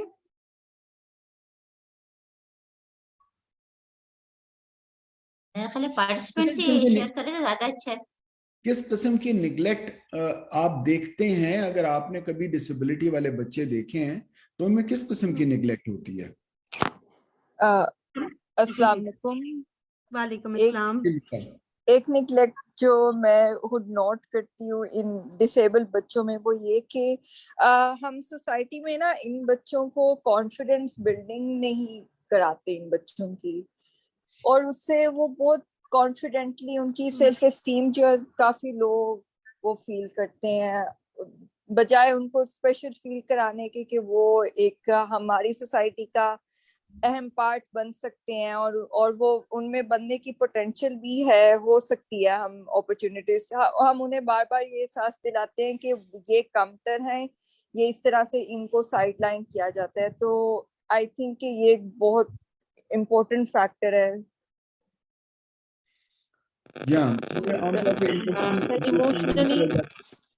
इमोशनली एंड सोशली बहुत ज्यादा करते हैं वो, इस सेंस में कि इन पेरेंट्स के उनको नॉर्मल वीक के किसी किस्म के फंक्शंस में, नॉर्मल गैदरिंग्स में, इवेंट्स में वो समझते हैं कि इनको लेके जाने का मतलब एम्बैरेसमेंट है, इनका लेके जाने का मतलब बोझ है, इसका मतलब है कि हम एंजॉय नहीं कर सकते। तो सोशल इमोशनली बहुत ज्यादा आई थिंक सो। आपकी आवाज थोड़ी डिस्टॉर्ट हो रही है, लेकिन आई गॉट योर पॉइंट। हाँ, लेकिन मैं बता देता हूँ, ये बहुत अच्छी इन्होंने बात की कि हम कहीं बाहर के मुल्क जाएं ना, और कभी पार्क में जाएं तो देखते हैं वहां पे जो चिल्ड्रन विद डिसेबिलिटीज हैं वो उनके जौक दर जौक आते हैं, उनको लेके घुमाते फिराते हैं। हमारे इधर कहीं नजर नहीं आते, हमारे इधर ये बच्चे नजर ही नहीं आते क्योंकि ये इनको घरों के अंदर बंद, एक तरह से नजर बंद किया होता है, और इनको कहीं मतलब इन बच्चों के लिए समझ लिया जाता है कि अगर इनको खुराक ही दे दें हम तो बहुत बड़ा काम कर लिया, इनकी और कोई जरूरत ही नहीं है, इनकी जो रिक्रिएशन और इनके लेजर है वो इनकी जरूरत नहीं है। उसके अलावा वैसे भी देखें आप, मुझे अच्छी तरह याद है, एक हमें कहानी मतलब एक फैमिली की बताई कि उससे पूछा कि तुम्हारे कितने बच्चे हैं, तो उसने कहा कि जी मेरे 3 बच्चे हैं। अब सबको पता था उसके 4 बच्चे हैं, लेकिन वो चौथे बच्चे का जिक्र ही नहीं कर रहा क्योंकि वो इंटेलेक्चुअली डिसेबल्ड है। सो वो उनको बताते ही नहीं, किसी के सामने लाना भी नहीं चाहते कि जी बाकी बच्चों के पता नहीं रिश्तों का मसला हो जाएगा, ये हो जाएगा, वो हो जाएगा। सो वो it's a neglect, extreme form of neglect. हम वो बातें नहीं कर रहे, मतलब बच्चों के ऑब्वियसली जब हम निग्लेक्ट की बातें कर रहे हैं तो जो मैंने पिछली स्लाइड में आपसे जिक्र किया वो तो है ही है, ये कि इनको हर तरह की निग्लेक्ट, ये जितनी भी चीजें यहाँ पे हैं ये बढ़ जाती हैं कि मतलब इस बच्चे को सफाई सुथराई इनके लिए बड़ी मुश्किल होती है, उनके लिए टाइम हमारे लिए निकालना मुश्किल हो जाता है। ऑटिज्म वाले बच्चों को हम अक्सर देखते हैं कि उनको स्क्रीन के ऊपर लगाया हुआ होता है। एडीएचडी के बच्चे तो खैर वो स्क्रीन की वजह से एडीएचडी और बढ़ भी जाते हैं। फिर जो बच्चे मेडिकल अटेंशन इनको चाहिए लेकिन सिर्फ इसलिए कि यार इसका क्या बनना है, इसको कौन डॉक्टर के पास ले जाए, तो खुद ही दवाइयां कर लेते हैं। ये बच्चे अभी अगर आप देखें तो तकरीबन 5% बच्चे डिसेबिलिटी वाले स्कूल जा रहे हैं और 95% of the children are not attending schools. और अगर स्कूल जाते भी हैं तो वो स्पेशल स्कूल अव्वल तो हैं नहीं, और अगर गवर्नमेंट के स्पेशल स्कूल हैं तो वो माइल्ड डिसेबिलिटी तो संभाल रहे हैं, मॉडरेट और सिवियर डिसेबिलिटी तो वहां पे नजर ही नहीं आती। इसी तरह जो बाकी प्राइवेट स्कूल्स भी हैं वो इनको लेते नहीं हैं, वहां पे दाखिल नहीं करते। इंक्लूसिव एजुकेशन की बातें तो हम बहुत करते हैं, लेकिन क्या इंक्लूसिव एजुकेशन एक्चुअली हो रही है कहीं पे? बहुत रेयर है, बहुत मुश्किल है और बहुत महंगी है, तो वो रिक्वायरमेंट्स उनकी पूरी नहीं हो रही। इसी तरह अब ये बच्चों को आपको हर वक्त सुपरविजन चाहिए क्योंकि इनकी इंजरी के चांसेस भी बहुत ज्यादा हैं, ये बीमार भी बहुत हो सकते हैं और वो इनका ख्याल नहीं किया जाता उस तरीके से। और अक्सर ये जो बच्चे children with even physical disability हैं, ये कई दफा बेचारे गिरते रहते हैं, इनको चोटें लगती रहती हैं क्योंकि ये अपना उस तरह से बैलेंस बरकरार नहीं रख सकते। एंड देन ऑब्वियसली आखिर में हम आएंगे कि सिस्टेमिक निगलेक्ट कितनी ज्यादा है कि गवर्नमेंट भी इस सिलसिले में कोई काम नहीं कर रही। इस सिलसिले में हम कोशिश तो बहुत कर रहे हैं। पंजाब में हमने एक बहुत कानून साजी की भी बहुत कोशिश की है। चाइल्ड केयर एक हमारा पूरा बना था, एक जो अदालत ने बनाया था एक कमीशन, और उसकी सिफारिशात अभी हमने डाली हैं और उस पर अमल दरामद भी हो रहा है। तो कुछ तब्दीलियां आ रही हैं लेकिन अभी तक इस तरह काम नहीं हो रहा। ये एक हैंड रेज हुआ है, can we take that question? Miss Shamsunnisa ने हैंड रेस की है। और अगर एक इजाजत दें सर, नहीं मैं इसमें ये चीज ऐड करना चाहूंगी कि आपने बात की और एक हमारे पार्टिसिपेंट ने भी बात की कि पेरेंट्स लेके नहीं जाते, इमोशनल जो निग्लेक्ट है और सोशल निग्लेक्ट है। लेकिन इसकी वजह क्या है? इसकी असल वजह तो ये है कि हमारे यहाँ सोसाइटी एक्सेप्ट नहीं करती। अगर बच्चों को लेके जाते हैं बाहर तो इतनी आंखें उनको देख रही होती हैं। हाँ, तो वो मैं अभी आगे इमोशनल ट्रॉमा में आऊंगा ना, तो वो इमोशनली बहुत ट्रॉमेटाइजिंग है। बिल्कुल आपकी बात इसमें मैं डॉक्टर साहब अगर आप इजाजत दें तो मैं एक और चीज ऐड करूं कि हम कई दफा पेरेंट्स को तो कह रहे होते हैं, खुद मैंने देखा कि डॉक्टर्स भी, यानी कोई भी बच्चा है उसको सीपी चाइल्ड, तो सीपी चाइल्ड है तो लगता है कि जैसे काम खत्म हो गया, उसको सिर्फ फिजियोथेरेपी भेज दिया। हालांकि कितनों का मैंने खुद उसको जब तवज्जो दी और पता चला उनको पल्मोनरी कॉक्स था, उसका ट्रीटमेंट किया और वो इतनी इम्प्रूव हो गई बच्ची कि उसकी ज्यादातर प्रॉब्लम तो खत्म हो गया। फिजियोथेरेपी सही तरह से की जहाँ जरूरत हुई, क्योंकि सीपी में और may not with the intellectual dysfunction, दोनों तरह से होता है, ये हमको मालूम है, मोटर डिसफंक्शन है। तो ये हम मतलब हम डॉक्टर्स को भी बहुत कॉन्शियस होने की जरूरत है कि हम एक लेबल करके और उसको बस छोड़ देते हैं। एग्जैक्टली जी हम आप ऐड करना चाहेंगे मिसेस कैपेबिलिटीज इस्तेमाल नहीं करते वहां पे। दुरुस्त फरमा रही हैं आप जी जी। Nazia, I wanted to add same point you added कि सबसे बड़ा ये है कि सोशल एक्सेप्टेंस नहीं है हमारे। ये बच्चे अगर स्पेशल बाहर जाते हैं तो नो वन एक्सेप्ट देम, और अगर वो मिसबिहेव करते हैं या डिफरेंटली बिहेव करते हैं तो भी हम उनके पेरेंट्स को कहना शुरू हो जाते हैं, हाँ ये क्या कर रहा है, ये ऐसे क्यों नहीं कर रहा है, ये बैठ क्यों नहीं रहा। बैड पेरेंटिंग सोसाइटी की अवेयरनेस ये बहुत ज्यादा जरूरी है।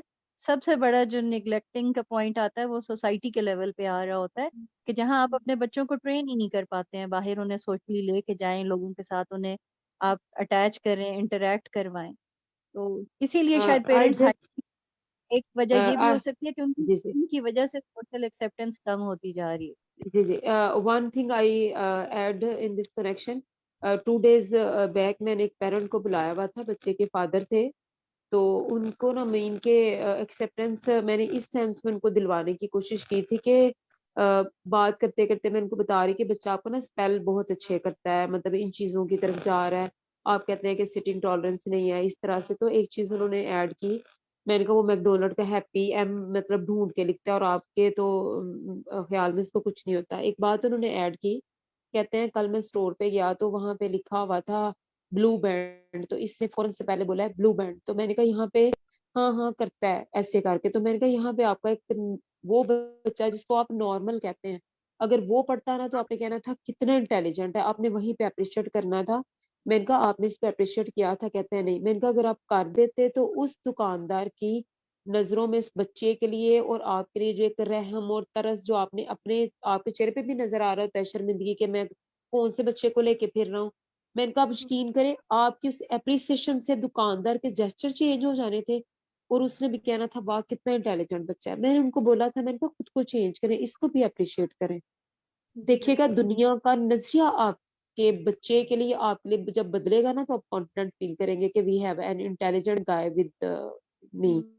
तो खुद को चेंज करें पेरेंट्स थोड़ा सा, आई थिंक सो। बिल्कुल सही है। Okay, let's move further. हम बात कर रहे थे निगलेक्ट की, और इसी तरह फिजिकल अब्यूज नजर आ जाती है।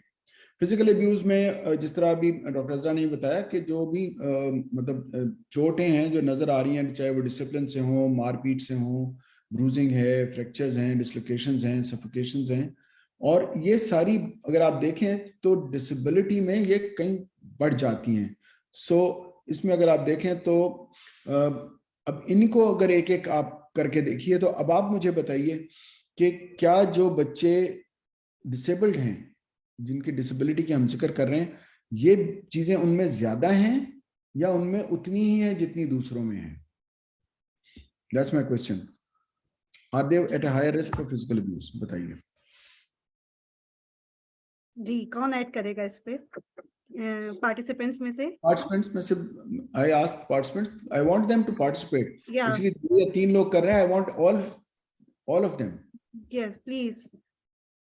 हमारे साथ पेरेंट्स भी हैं, पेरेंट्स प्लीज आप इसमें ऐड करें।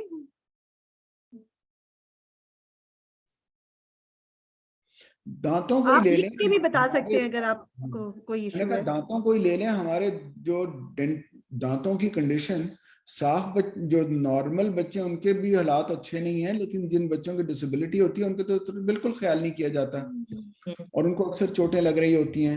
और इवन जानबूझ के भी कई दफा बच्चों को डांटा मारा पीटा जाता है और बहुत ज्यादा इनको पीटना जो है वो फर्ज ऐन समझा जाता है।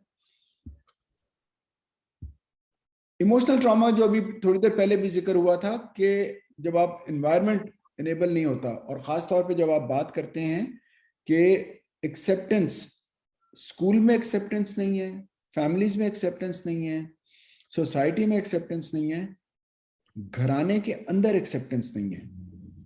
इवन हमने बहुत सारी फैमिलीज में देखा है, यस बहुत अच्छे लोग हैं, अपने बच्चों से जो डिफरेंटली एबल्ड बच्चों से बहुत प्यार भी करते हैं, बट देन उन्हीं खानदानों में बहुत सारे ऐसे हैं जो कि अपना वक्त उनके साथ जाया नहीं करना चाहते और उनके साथ मुश्किलात का शिकार करते हैं। So this are all very very important areas. और इसमें एक और चीज मैं ऐड करता चलूं कि ये जो इमोशनल ट्रॉमा है ना, ये सिर्फ उस बच्चे के लिए ही नहीं है, अक्सर देखा गया है कि उसकी फैमिली भी बहुत ट्रॉमेटाइज होती है। अगर किसी फैमिली में अनफॉर्चुनेटली कोई डिफरेंटली एबल्ड बच्चा आ जाए तो वह फैमिली को लोग शन करना शुरू कर देते हैं, उससे बातें करना छोड़ देते हैं, उससे मिलना छोड़ देते हैं। जी चौधरी साहिबा, जी डॉक्टर फरजाना। मैं बस यही कहना चाह रही थी कि हर किस्म का अब्यूज इसलिए बढ़ जाता है कि कुछ बच्चे नॉन वर्बल होते हैं, तो वो अपने आप को डिफेंड नहीं कर सकते हैं और उनका सेल्फ अब्यूज भी ज्यादा होता है, वो एज ए रिएक्शन होता है because they are trying to get help. और जिस तरह से आप कह रहे हैं कि ओरल अब्यूज इसलिए भी बढ़ जाता है कि वो खाते नहीं हैं, तो उनको जबरदस्ती खिलाने में ओरल ट्रॉमा होता है कई दफा, जो हमको ढूंढना पड़ता है। तो वो तो बच्चे का बेचारे का अब्यूज होता है, क्योंकि मैं तो बहुत देखती हूँ वहाँ पे डिसेबल बच्चों को, तो बेचारे बहुत अब्यूज होते हैं, निग्लेक्ट होते हैं।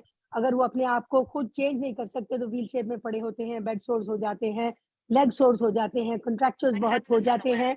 और एक्सेप्टेंस की बात है, हमारे यहाँ पे डॉक्टर्स के office they are not patient friendly. जो व्हील चेयर पे बच्चे आते हैं और जो उनके ऑफिस के एक्सेसिबिलिटी है वो ही नहीं है, तो सोसाइटी की एक्सेप्टेंस कहाँ से आएगी? तो ये तो कोर प्रॉब्लम है ना। तो बिल्कुल ये बहुत अच्छी कोशिश है हमारी कि पहले हम अपने प्रोवाइडर्स को ट्रेन करेंगे ताकि उनको इस बात की एहसास हो कि भाई हम इन बच्चों को एक्सेप्ट करें। हम अपने डॉक्टर्स ऑफिस ऐसे बनाएं कि जो इन बच्चों के लिए फ्रेंडली एनवायरनमेंट हो, कि हम दोनों हाथों से उनको एक्सेप्ट करें। ये हमने वहां पर सीखा है, वहां पर हमने अपने ऑफिस को इतना एक्सेप्टेड बनाया है कि वो बच्चा जब ऑफिस में आएगा तो चीखे चिल्लाएगा नहीं, तो माँ बाप को भी लगेगा कि ये डॉक्टर जो है मेरे बच्चे को देख के भाग नहीं रहा है, उसको झंझोड़ के नहीं। आई एम सॉरी, आपको मेरे हाथ पैर नहीं नजर आ रहे, मेरा कैमरा बंद है। कि वो हम उसको प्यार से मिल रहे हैं, हम उसको दोनों हाथों से एक्सेप्ट कर रहे हैं। मेरे ऑफिस में उसके लिए जगह है, मैं ऑफिस में जगह बनाऊंगी तो यहाँ पार्क में उसके लिए जगह बनेगी, तो वो अपने पार्क में लेके जाएंगे ना। जब वो पार्क में उस बच्चे के लिए जगह नहीं है, वो जगह जगह बेचारा गिरेगा, तो माँ बाप कैसे लेकर जाएंगे? तो इसलिए वो बच्चा तो बेचारा हर जगह ही sort of it's a place for the poor kid to get abused. तो इसलिए वो माँ बाप लेके नहीं जाते, कहीं बेचारे धोखाधड़ी ले भी जाए।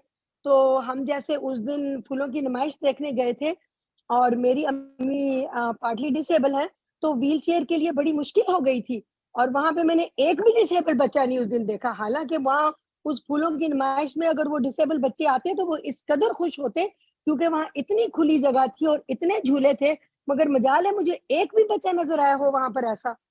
तो क्योंकि वो ऐसी जगह थे ही नहीं कि उनके लिए आसान होता आना, वहाँ रैंप भी नहीं थे, तो इतने रश में मुश्किल था बड़ा। या इसमें तो दोनों चीजें आ ये जाती हैं बड़ी कि फैमिलीज भी नहीं अच्छी लेके कोशिश जाना है चाहती और उनको आसानियां भी नहीं है, दोनों चीजें हैं। बिल्कुल जी। आपकी बात सही तो है। जी हमारे आतिफ साहब। डॉक्टर्स के ऑफिस से शुरू होगी ना ये बात, कि डॉक्टर के ऑफिस में जब वो बच्चा लेकर आए तो डॉक्टर, उनका स्टाफ, सारे लोग बड़े ऐसे उनको आसानी से एक्सेप्ट करें, आसानी करें, तो वो माँ बाप का भी हौसला बढ़ेगा। तो जब वो देखेंगे कि डॉक्टर अच्छी तरह से देख रहा है, तो वो भी फिर अपने बच्चे को वही प्यार घर देंगे। तो फिर वो अब्यूज जो है ना, जरा आहिस्ता आहिस्ता घट जाएगा। तो ये रूट से हम इस कॉज को खत्म करने की कोशिश करेंगे। आप लोग तो माशाल्लाह बहुत ही ज्यादा अच्छा काम कर रहे हैं। तो ऐसे ही जब शुरू होगा तो पहले डॉक्टरों को पता चलेगा, डॉक्टर माँ बाप को बताएंगे, तो फिर माँ बाप आगे करेंगे। क्योंकि कौन माँ बाप चाहता है अपने बच्चे को तकलीफ देना, चाहे वो बच्चा उसमें कोई डिसेबिलिटी हो या ना हो। बच्चा तो बच्चा ही है ना, वो तो हर एक को प्यारा होता है। और हर कोई उसको जी करना चाहता है अच्छी तरह से, कोई जी जानबूझ आतिफ, के तो तकलीफ नहीं देता। आतिफ आप कुछ कह रहे थे?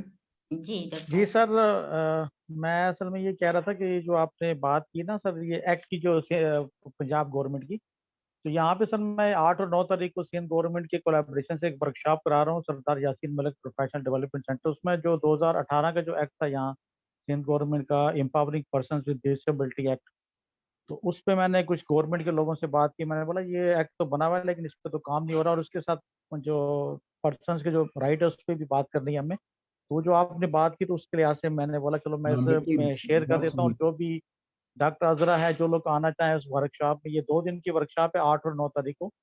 और 8 तारीख को वेडनेसडे है, उस दिन सिर्फ एनजीओ के लोग आएंगे। और जो 9 तारीख है वो गवर्नमेंट की ऑफिशियल जो है, जैसे मेरी यहाँ पे जो सेक्रेटरी स्पेशल एजुकेशन है हाजी बख्श कलोड़ो साहब से बात हुई है। दूसरा जो उनके एडवाइजर टू सीएम है, क्या नाम है, सादिक मेमन साहब, उनसे मेरी बात हुई है। तो ये एक 2 दिन की वर्कशॉप है। तो जो हमारा इत्तेफाक की बात है, ये टॉपिक है, उससे ये मैच करती है कि ये जो डिसेबिलिटी एक्ट है और जो इनके राइट्स हैं, और उस पर मतलब इम्प्लीमेंटेशन नहीं हो। जैसे डॉक्टर अजहर ने भी कहा था, बना हुआ तो बहुत कुछ है हमारा, लेकिन हमारा उस पर इम्प्लीमेंटेशन नहीं है।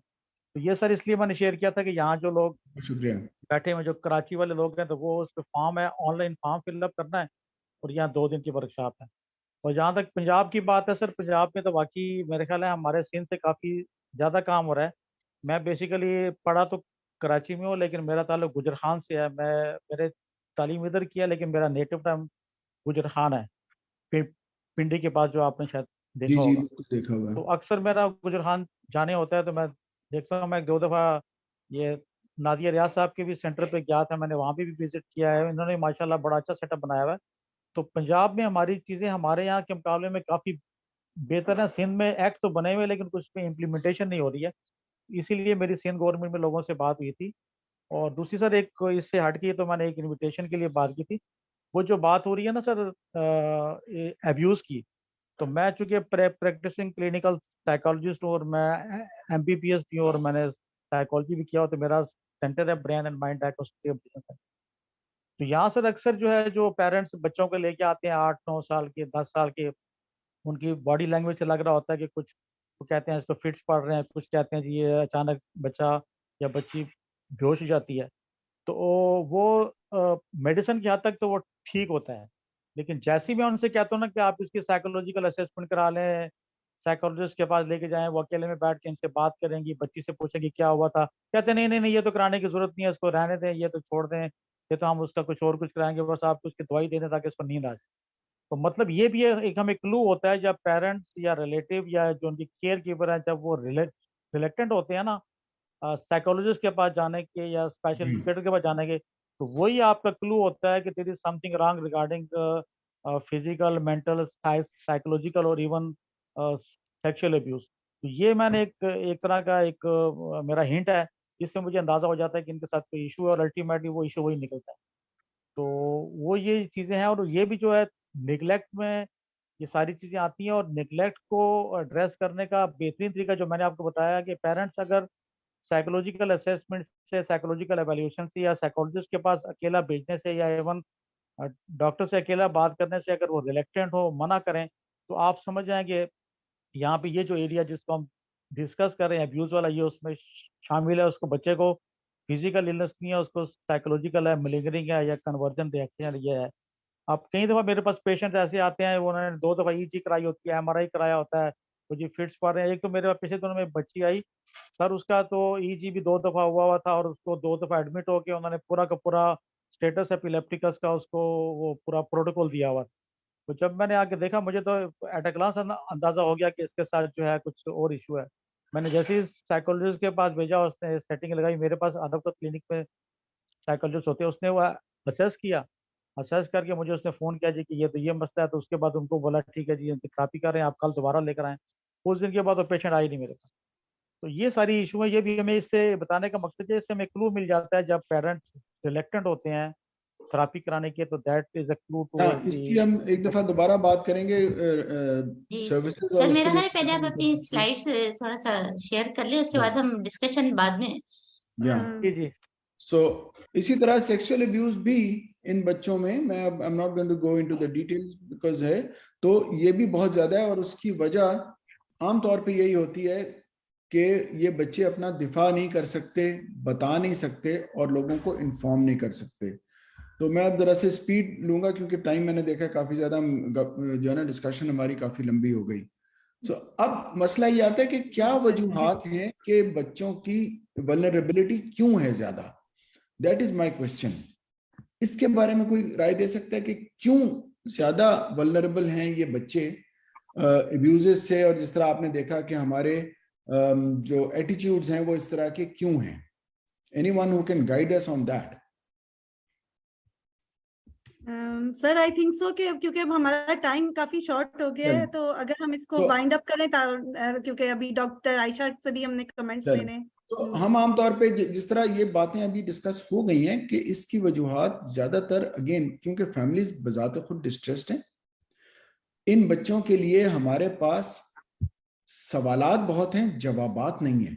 जिस तरह अभी बात हुई कि पार्क में ले जाने की अगर एक्सेसिबिलिटी ही नहीं है, अगर हम उन बच्चों को स्कूलों में जाने के लिए उनको इनकरेज ही नहीं किया जा रहा, तो वो क्या करेंगे?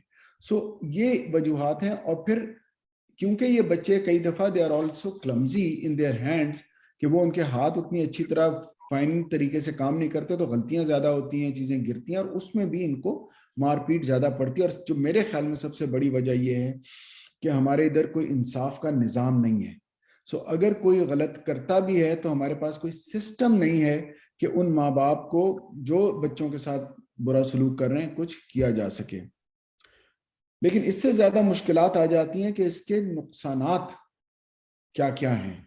अब ये भी बहुत एक बड़ी बात है, क्योंकि नुकसानात जो हैं वो नापे नहीं जा सकते, और वो एक बच्चे पे नापना और फिर उसकी सोसाइटी पे नापना वो बहुत ही मुश्किल काम है।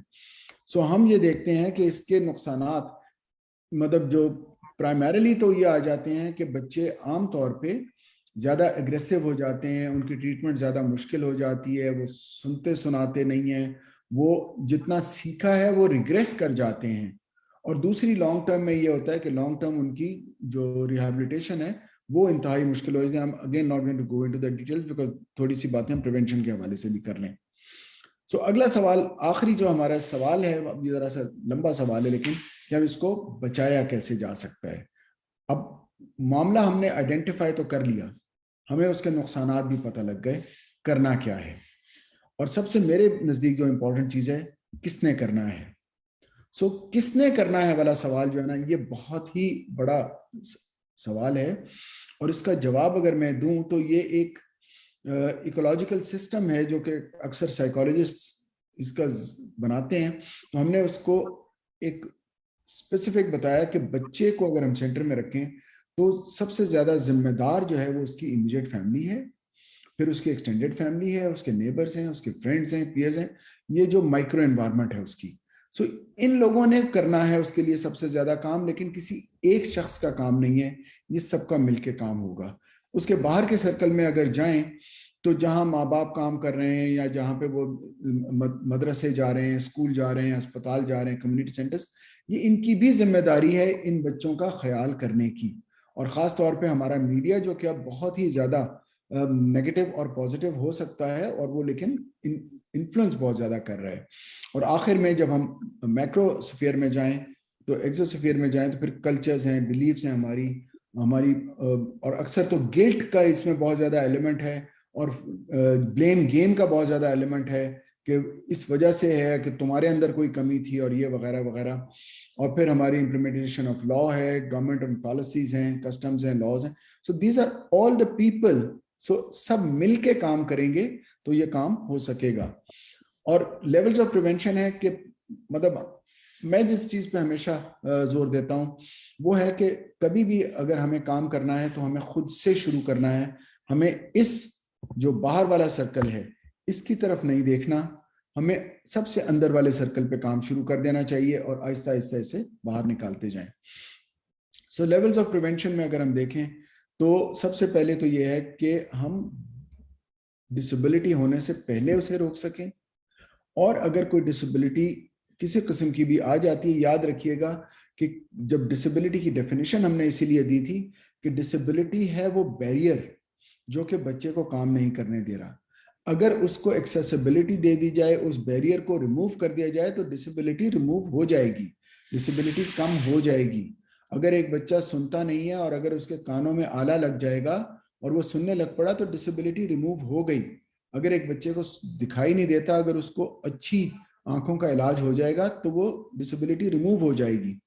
सो इसी तरह जो इंपॉर्टेंट चीज है कि हमें पहले तो प्रिवेंट करना है, प्रोमोट करना है, और फिर स्पेसिफिकली उसको एड्रेस करना है। एंड देन सेकेंडरी प्रिवेंशन क्या है कि अगर एक दफा हो गई है डिसेबिलिटी, यहाँ पे मैं ज्यादा जोर दूंगा, इवन जो हमारे वो वाली जो हेरिडिटरी कॉजेज हैं, या जो हमारे एस्फिक्सिया के कॉजेज हैं, या जो हमारी चाइल्ड बर्थ के अंदर मसाइल, तो ये है कि अगर एक दफा डिसेबिलिटी हो जाए तो फिर उसको कैसे बचाया जाए और मिनिमाइज कर लिया जाए, उसकी लिमिटेशन कर ली जाए। And obviously you know the third one, rehabilitation, जिसपे हम सारे के सारे काम करते हैं। अनफॉर्चुनेटली हमारी मजबूरी ये है कि हमारे पास मरीज आता ही इस वक्त है, और रिहैबिलिटेशन के सबसे मुश्किल काम है उसको बचाना और उसको संभालना। So I think we must have our people, ये जो सबसे इंपॉर्टेंट है वो प्राइमरी प्रिवेंशन है और उसमें अवेयरनेस। सो आज की जो अगर मैं टॉक कहूँ तो वो अगर हम सिर्फ ये कहें कि ये अवेयरनेस के ऊपर है और ये प्राइमरी प्रिवेंशन की तरफ हमारी जाएगी तो ये बहुत मैं कहूँगा कि मौजू होगा. So this is probably that all I wanted to talk to you. So important चीज़ यही है कि हमें ये देखना है कि हमें इनको डिस्क्रिमिनेट नहीं करना और हमने इनके साथ मिलकर काम करना है. ये जनाब मैंने 5 मिनट में समेट दिया. Thank you very much. Thank you so much doctor Naeem, जैसे आपने प्रिवेंशन की बात की, तो क्योंकि अभी डिसेबिलिटी मंथ गुजरा था, तो उसमें भी हम लोगों ने इस किस्म के प्रोग्राम जो प्राइमरी और सेकेंडरी डिसेबिलिटी है उसका प्रिवेंशन और बहुत डिटेल में उसमें जो है हमने किया था. उसमें भी डॉक्टर आयशा महनाज भी थी और डॉक्टर गफ्फार बिल्लू भी लास्ट ईयर हमने किया था. तो ये हमारी कोशिश तो है कि हम ये चीजें करते रहें ताकि अवेयरनेस जितनी होगी, क्योंकि अब कोई भी बच्चा हमारे पास आता है तो हम फौरन एबगार स्कोर क्या है, कहीं एचआई तो नहीं है, और जितने मेटाबॉलिज्म बिल्कुल शुरू में ही थायराइड स्क्रीनिंग हुई है कि नहीं, ताकि वो सारी चीजें हम शुरू से ही पकड़ सकें जितनी. और जितना बड़ा बच्चा होता है उतनी बड़ी हिस्ट्री होती है, जाहिर है. तो ये बस हम सब कोशिश कर रहे हैं कि जैसे आपने कहा कि ग्रोथ मॉनिटरिंग, फिर developmental screening, then ASD screening, ये मैंने पूरा है वो अपने उसमें जो है वो डाल दिया है, और उसके हमने मास्टर ट्रेनर प्रोग्राम किए हैं ताकि लोग उसको फॉलो करें. तो बस कोशिश है हमारी हल्की फुल्की. मेरा ख्याल है कि क्योंकि टाइम खत्म हो नायला गया ने है एक तो सवाल डाला है, parental mental health is also necessary, parents need moral जी सपोर्ट फॉर ऑटिस्टिक चिल्ड्रन. और जवाब में बिल्कुल मिसेस अली ने कहा है कि सिर्फ ऑटिस्टिक नहीं बल्कि तमाम चिल्ड्रन में एडिशनल नीड्स सबके लिए हमें parental support is also one very important area जिस पे कि हमें काम करना चाहिए. और मैं आपको बताता चलूं कि पहचान ने एक, मैं आपके साथ मैं देखता हूँ मैं शेयर कर सका, तो हमारे पास एक ऑनलाइन साइकोलॉजिकल सर्विसेज हैं जिसमें कि हम माँ बाप के इस तरह के तमाम मसाइल को ऑनलाइन देखते हैं. शुरू तो ये हमने किया था कोविड के ज़माने में, लेकिन इसको अब एक्सटेंड कर लिया है और किसी भी किस्म के जो माँ बाप के मसाइल हैं बच्चे की सेहत और उसकी मेंटल हेल्थ के हवाले से उसको एड्रेस किया जाता है पेरेंट्स के हवाले से. जस्ट प्रॉब्ली मैं चैट में उसका नंबर अभी आपको भेज देता हूँ. जी thank you so much doctor Naeem for a wonderful presentation. अब मेरे ख्याल से हम doctor Ayesha, professor doctor Ayesha Mahnaz से रिक्वेस्ट करते हैं कि वो इस पे ऐड करें. और स्पेशली मैं चाहूंगी क्योंकि जिस पर्पस के लिए हमने बैठे हैं हम सारे, कि एजुकेशनल इंस्टीट्यूशंस में, चाहे वो न्यूरोटिपिकल बच्चों के हों चाहे वो हमारे स्पेशल नीड्स बच्चों के हों, उसमें हम कैसे लॉस को इन्फोर्स करें for their protection, for their rights. तो इस पे डॉक्टर आयशा आप कुछ ऐड करें प्लीज. Thank you Nadia. सबसे पहले तो मैं चाहूंगी, 1 मिनट, आवाज आ रही है ना मेरी आप लोगों को? हाँ बिल्कुल.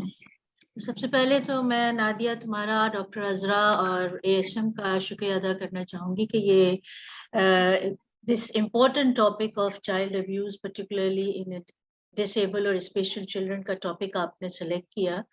And this is a topic which is very very close to my heart and doctor Naeem के भी. और इस मामले में आई थिंक मेरे ख्याल में नईम मुझे वेरीफाई करेंगे कि 30-35 इयर्स से हम इस पे लगे हुए हैं and we have come a long way through it.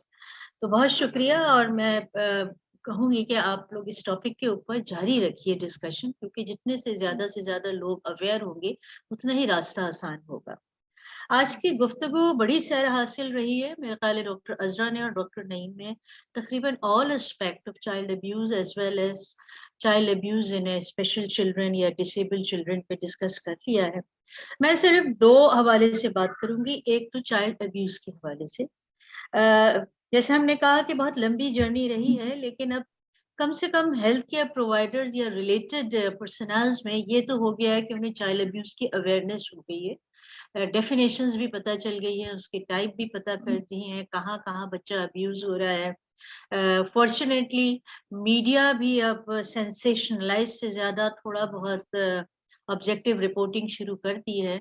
ये और बात है कि अब हमारे लिए और डिप्रेसिंग है कि चाहे आप कोई चैनल छोड़ रहे हैं या प्रिंट मीडिया उठा के रख लें, फ्रंट पेज भरा हुआ है इन्हीं केसेस से चाइल्ड अब्यूज के. And it is very depressing for us, but then we have to face it.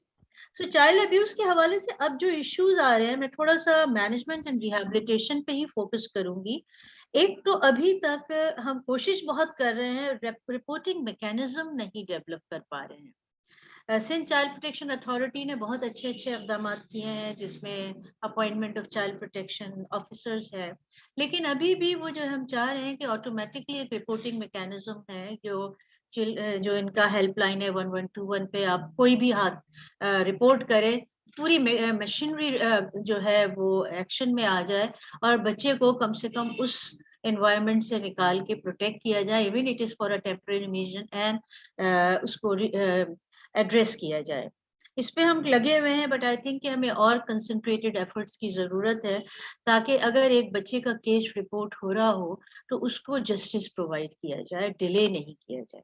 तो इस हवाले से हमारी चाइल्ड प्रोटेक्शन अथॉरिटी से रहती है डिस्कशन, बट समहाउ बहुत स्लो प्रोसेस है, और हमारे इंडिविजुअल बेसिस पे या पर्सनल कांटेक्ट के बेसिस पे तो चाइल्ड अब्यूज के जो केसेस हमारे आ रहे हैं उनका हो जाता है, उसको एड्रेस हो जाता है, रिहैबिलिटेशन भी हो जाती है, लेकिन ये मैकेनिज्म अभी हमको डेवलप करना है। अब हम आ जाते हैं जो चिल्ड्रन विद डिसेबिलिटी, जो आपका टॉपिक है। देखिए, 3 चीजें बड़ी इंपॉर्टेंट हैं अगर हम इस इश्यू पे बात करना चाह रहे हैं डिटेल में। एक तो ये कि attitude of not only the public and the layman, but also the immediate relatives, the neighbor, or as well as the caretakers of the parents of the child. They will have to change.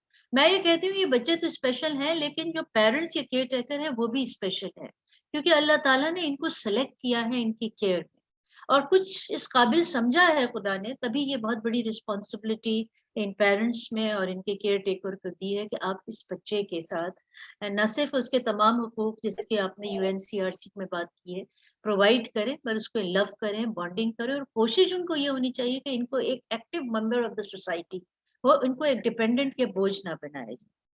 तो इस attitude को change करने के लिए we need to have more and more awareness raising session. दूसरा, environment, जैसे अभी mention किया था, एनवायरनमेंट कंड्यूसिव नहीं है इन स्पेशल के लिए। इवन शहरों की हम बात कर रहे हैं, क्योंकि आप भी नईम साहब भी शहरों में रह रहे, हमारे आप शॉपिंग मॉल देख लीजिए, हमारे पार्क्स देख लीजिए, हमारी जितने पब्लिक प्लेसेस देख ले, अभी ये फ्लावर एग्जीबिशन का बात किया, इसको एनवायरनमेंट को फ्रेंडली नहीं बनाया गया है स्पेशल पर्संस के लिए। तो as a result of which how can you integrate them into our society? अगर वो शॉपिंग पे नहीं जा रहे हैं, बहुत कम एक दो शॉपिंग मॉल्स हैं जिसपे उन्होंने रैंप बनाया है या लिफ्ट की सहूलत है, ज्यादातर नहीं है उसके अंदर। अब वो सीढ़ियां, अब इस उम्र में हमें भी प्रॉब्लम हो रही है इन सीढ़ियों पे चढ़ने के लिए, what to talk about these children. Same is the case with park और सिनेमा हाउस और any other recreational process. Even जो थीम पार्क बनाते हैं उसमें भी इन बच्चों के लिए अलग से या इन पर्संस के लिए अलग से नहीं रखते। और आजकल जो चीज बहुत इंपॉर्टेंट हो गई है, वो जो आजकल इकोनॉमिक क्राइसिस चल रहा है, तो सेंडिंग दीज चिल्ड्रन और individual to an institution is also become a very मेहनत टास्क, क्योंकि उसका कॉस्ट अच्छा खासा है। इवन आपके जो न्यूरो डेवलपमेंटल पे आप काम कर रहे हैं, आम पेरेंट जो है उसके लिए भी उनको अफोर्ड करना बड़ा मुश्किल हो रहा है। तो ये एक जो है और इश्यूज।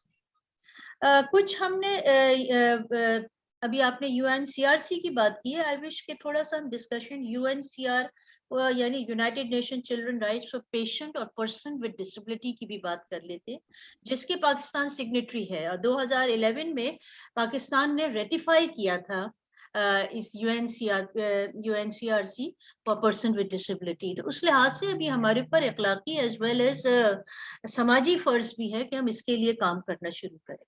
तो शुरू में जैसे डॉक्टर अजरा आपसे मैं बात कर रही थी, और इस पर गुड के डॉक्टर नईम ने भी हमको ज्वाइन किया हुआ है, और बड़ी आपके ये बड़े मोटिवेटेड ग्रुप है।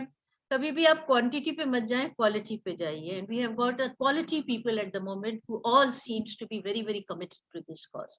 तो इट्स टाइम कि हम चिल्ड्रन सेफ्टी प्रोटोकॉल पे काम करना शुरू करें, particularly for the institution. Let's start with the institution and फिर हम बात चीजों करें। तो मे बी इस मौके पे फायदा रखें, we should start working on child safety protocol या प्रोसीजर्स के ऊपर बात करें, जो लागू होंगे उन तमाम इंस्टीट्यूशन में जो चिल्ड्रन विद डिसेबिलिटी है। And just by the way, children disability की जब हम बात कर रहे हैं, तो जो UNCRC with for person with disability है, उसमें न सिर्फ neuro developmental, physical, mental and emotional challenge person आते हैं, उनमें वो बच्चे भी आते हैं जो क्रॉनिक इलनेसेस में सफर कर रहे हैं, like children who are on dialysis for a long time, thalassaemic children who are receiving blood transfusion for a long time, cancer patient, तो ये तमाम चीजें जो हैं वो पर्सन विद डिसेबिलिटी में आ जाते हैं, क्योंकि उनकी activity of daily life and their integration into the society वो बहुत अफेक्टेड है. I'm not going to go on because time is already running short and it's already 6 o'clock.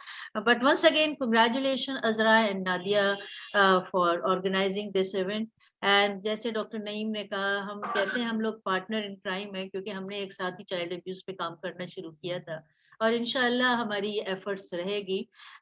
If not in our life, कभी ना कभी change जरूर आएगा. तो शुक्रिया बहुत बहुत आप लोगों का. ये नादिया जरा देखें कि अगर एक पेरेंट है अनाबिया के फादर, अगर वो कुछ बोलना चाहें, क्योंकि वो चाह रहे थे कि सब किससे वो डिस्कस करें.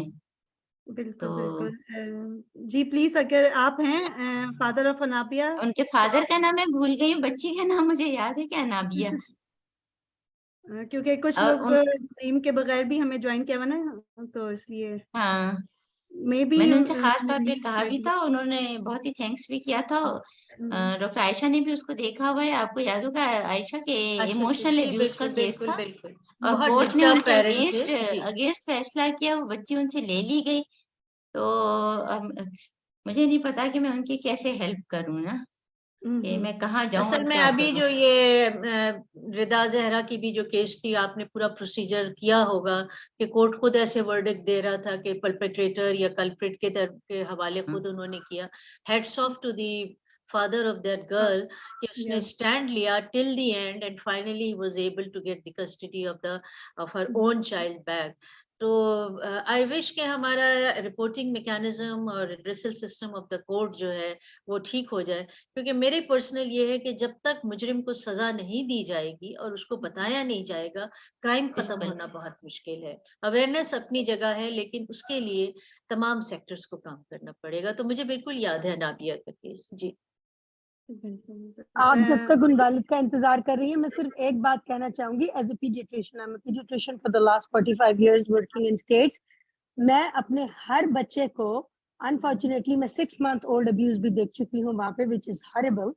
तो मैं अपने हर बच्चे को in every paediatric preventive exam ये बताती हूँ, अपना फर्ज समझ के, what is good touch and what is bad touch. और मैं हर एग्जाम पे उस बच्चे को ये कहती हूँ I am doing this in this room, and if even I tell you that I want to do this outside this room, it is not okay just because Dr. Chaudhary is asking you to do it. It's a no-no. और मैं अपने हर बच्चे को, every grandkid, every relative's child, every social gathering and every physical exam, millions of time, हर बच्चे को ये बताती हूँ. और हर पेरेंट को ये बात समझनी चाहिए कि उनका बच्चा अगर कुछ कह रहा है ढके छुपे अल्फाज में या खुले अल्फाज में, तो उसकी बात सुने और समझे. होता ये है कि कोई घर का आदमी अब्यूज कर रहा होता है और माँ बाप आंखें बंद कर लेते हैं, और वो बच्चा फिर डर के मारे वो बात दोबारा कभी नहीं कहता, क्योंकि मेरी बात कोई नहीं सुनेगा. और यही चीज अमेरिका में होती है, क्योंकि वो बच्चा नहीं बताता कि कोई नहीं सुनेगा मेरी बात. तो इसलिए ये बात अवेयरनेस हर पीडियाट्रिशियन की होनी चाहिए. और मैं अजरा को आज ये बता रही थी कि हमारे यहाँ हर क्लिनिशियन, नर्स, फिजिशियन मैंडेटरी है every year doing abuse training. It's part of my licence. So for the last 45 years every year I have to do this training. और अगर मैंने ना सीखा होता तो मुझे तो नहीं पता था. तो ये सीखने से आता है, सीखा है तो पता चला. मैं अब्यूज पहले सस्पेक्ट करती हूँ, होना चाहिए ना, गैप आ गया है, दूसरी चीज बाद में सस्पेक्ट करती हूँ. पहले मैं हर क्वेश्चनेबल चीज को अब्यूज सस्पेक्ट करती हूँ, क्योंकि अगर मैं नहीं सस्पेक्ट करूंगी तो मैं मिस कर दूंगी. और मेरे हर मरीज को ये बात पता होती है. और मैं कहती हूँ मैं तुम्हें नहीं सस्पेक्ट करी, मेरा मरीज मेरा पेशेंट है, तुम मेरी पेशेंट नहीं हो. ये जो बच्चा है ये मेरा मरीज है, और ये उसकी मजबूरी है कि तुम उसको लेकर आ रही हो, क्योंकि वो खुद ड्राइव नहीं कर सकता. तो ये बात हमें माँ बाप को सिखानी है कि अगर बच्चा कुछ कह रहा है तो उसकी बात सुनो, क्योंकि वो दोबारा नहीं कहेगा. वो कभी ढके छुपे अल्फाज में कहेगा, कभी साफ साफ कहेगा. और अगर हम अपने सारे प्रैक्टिशनर्स को ये बात नहीं सिखाएंगे तो वो जरूर मिस करेंगे. मैंने भी मिस किया होगा जरूर, लेकिन मैं बच्चे को ये कहती हूँ, I am doing this only in this room. If I do it outside it's not okay, because it's Dr. Chaudhary and you trust me, it's not okay. I cannot do it. क्योंकि वो कहेंगे चौधरी है करती है तो it is okay, क्योंकि बहुत paediatricians भी अब्यूजर्स है unfortunately in US pediatricians are abusers too, unfortunately. Farzana आप सही कह रही हैं। can be. फरजाना सिर्फ मैं ये कहना चाह रही हूँ कि चाइल्ड अब्यूज के लिए हमें एक मल्टी डिसिप्लिनरी अप्रोच लेना है। ईच वन ऑफ अस, आप पीडियाट्रिशियन कह रही, मैं कह रही हूँ हर हेल्थ केयर प्रोवाइडर्स को ये बात मैसेज देनी चाहिए और इसमें मुख्तलिफ लेवल पे हमें इंटरवेंशन करना है। लाइक फॉर इंस्टेंस, जब मैं डाओ यूनिवर्सिटी में थी तो मैंने वहाँ के अंडर ग्रेजुएट करिकुलम में child abuse, child neglect, breast lactation हमने एफर्ट की थी कि पीडियाट्रिक के करिकुलम। अभी भी कॉलेज ऑफ फिजिशियन में जो एमसीपीएस एंड एफसीपीएस का करिकुलम रिवाइज हो रहा है उसमें हमने ये तमाम टॉपिक ऐड किया। इन एडिशन हमने और topic like disaster management, emergency management, वो तमाम चीजें जिसको बच्चे को बचाया जा सकता। कहने का मेरा मतलब ये है कि we need to have a multidisciplinary approach, और जहां जहां जिसको मौका मिल रहा है। अब अजरा और नादिया जो हैं ऑटिज्म सर्वेलेंस के प्लेटफॉर्म से काम कर रहे हैं, इसके अलावा भी बहुत सारे प्लेटफॉर्म, मगर इन्होंने अपने हर प्लेटफॉर्म को यूज किया है। इसी तरह जहां हमें मौका मिलता है as a paediatrician, as a medical educationist, as an NGO person कोशिश करते हैं, तो अगर हम अपना इवन एक आयोटा ऑफ कंट्रीब्यूशन पे डाल दें, चेंजेस कभी भी ओवरनाइट नहीं आएंगी, लेकिन इंशाल्लाह कहीं ना कहीं एक रे ऑफ होप जरूर है, क्योंकि वैसे भी ये बहैसियत मुसलमान नाउमीदी हमारे मजहब में है भी नहीं। बहुत ही प्यारी बात की है डॉक्टर आयशा ने और डॉक्टर फरजाना ने, और मैं इसमें ये ऐड करना चाहूंगी जो डॉक्टर फरजाना ने हाईलाइट किया about good touch bad touch, तो इस पे कुछ इंसिडेंट्स के बाद इस चीज पे वर्क भी हो रहा है, इस पे सोशल स्टोरीज भी बन रही हैं, हमारे मीडिया पे भी इस चीज को हाईलाइट किया गया है। लेकिन ये वही बात है कि लोगों तक पहुंचना बहुत जरूरी है और बच्चों को इस चीज के लिए अवेयर करना और उनको कॉन्फिडेंस देना कि they can speak up. Even कई जगह पे ऐसे इंसिडेंट्स रिपोर्ट हुए कि मौलवी हजरात जो हैं, अब छोटे बच्चे होते हैं, वो बात बता भी नहीं सकते और उनके साथ कई अब्यूजेस हो रहे होते हैं। तो मतलब वही बात है कि कोई जगह सेफ नहीं है, लेकिन we need to educate, we need to aware, और पेरेंट्स ने ही कॉन्फिडेंस देना है बच्चों को कि इस पे हमारी अभी कुछ अर्सा पहले एक वेबिनार हुआ है जिसमें हमने ये कहा है कि पेरेंट्स जाएं इंस्टीट्यूशंस में, खुद देखें, जांचें कि क्या वो सेफ है। कहीं भी अपने बच्चे को भेजने से पहले उनको इस पे होमवर्क करने की बहुत जरूरत है। तो I think so doctor Azra, with your permission, should we wind up now? Yes.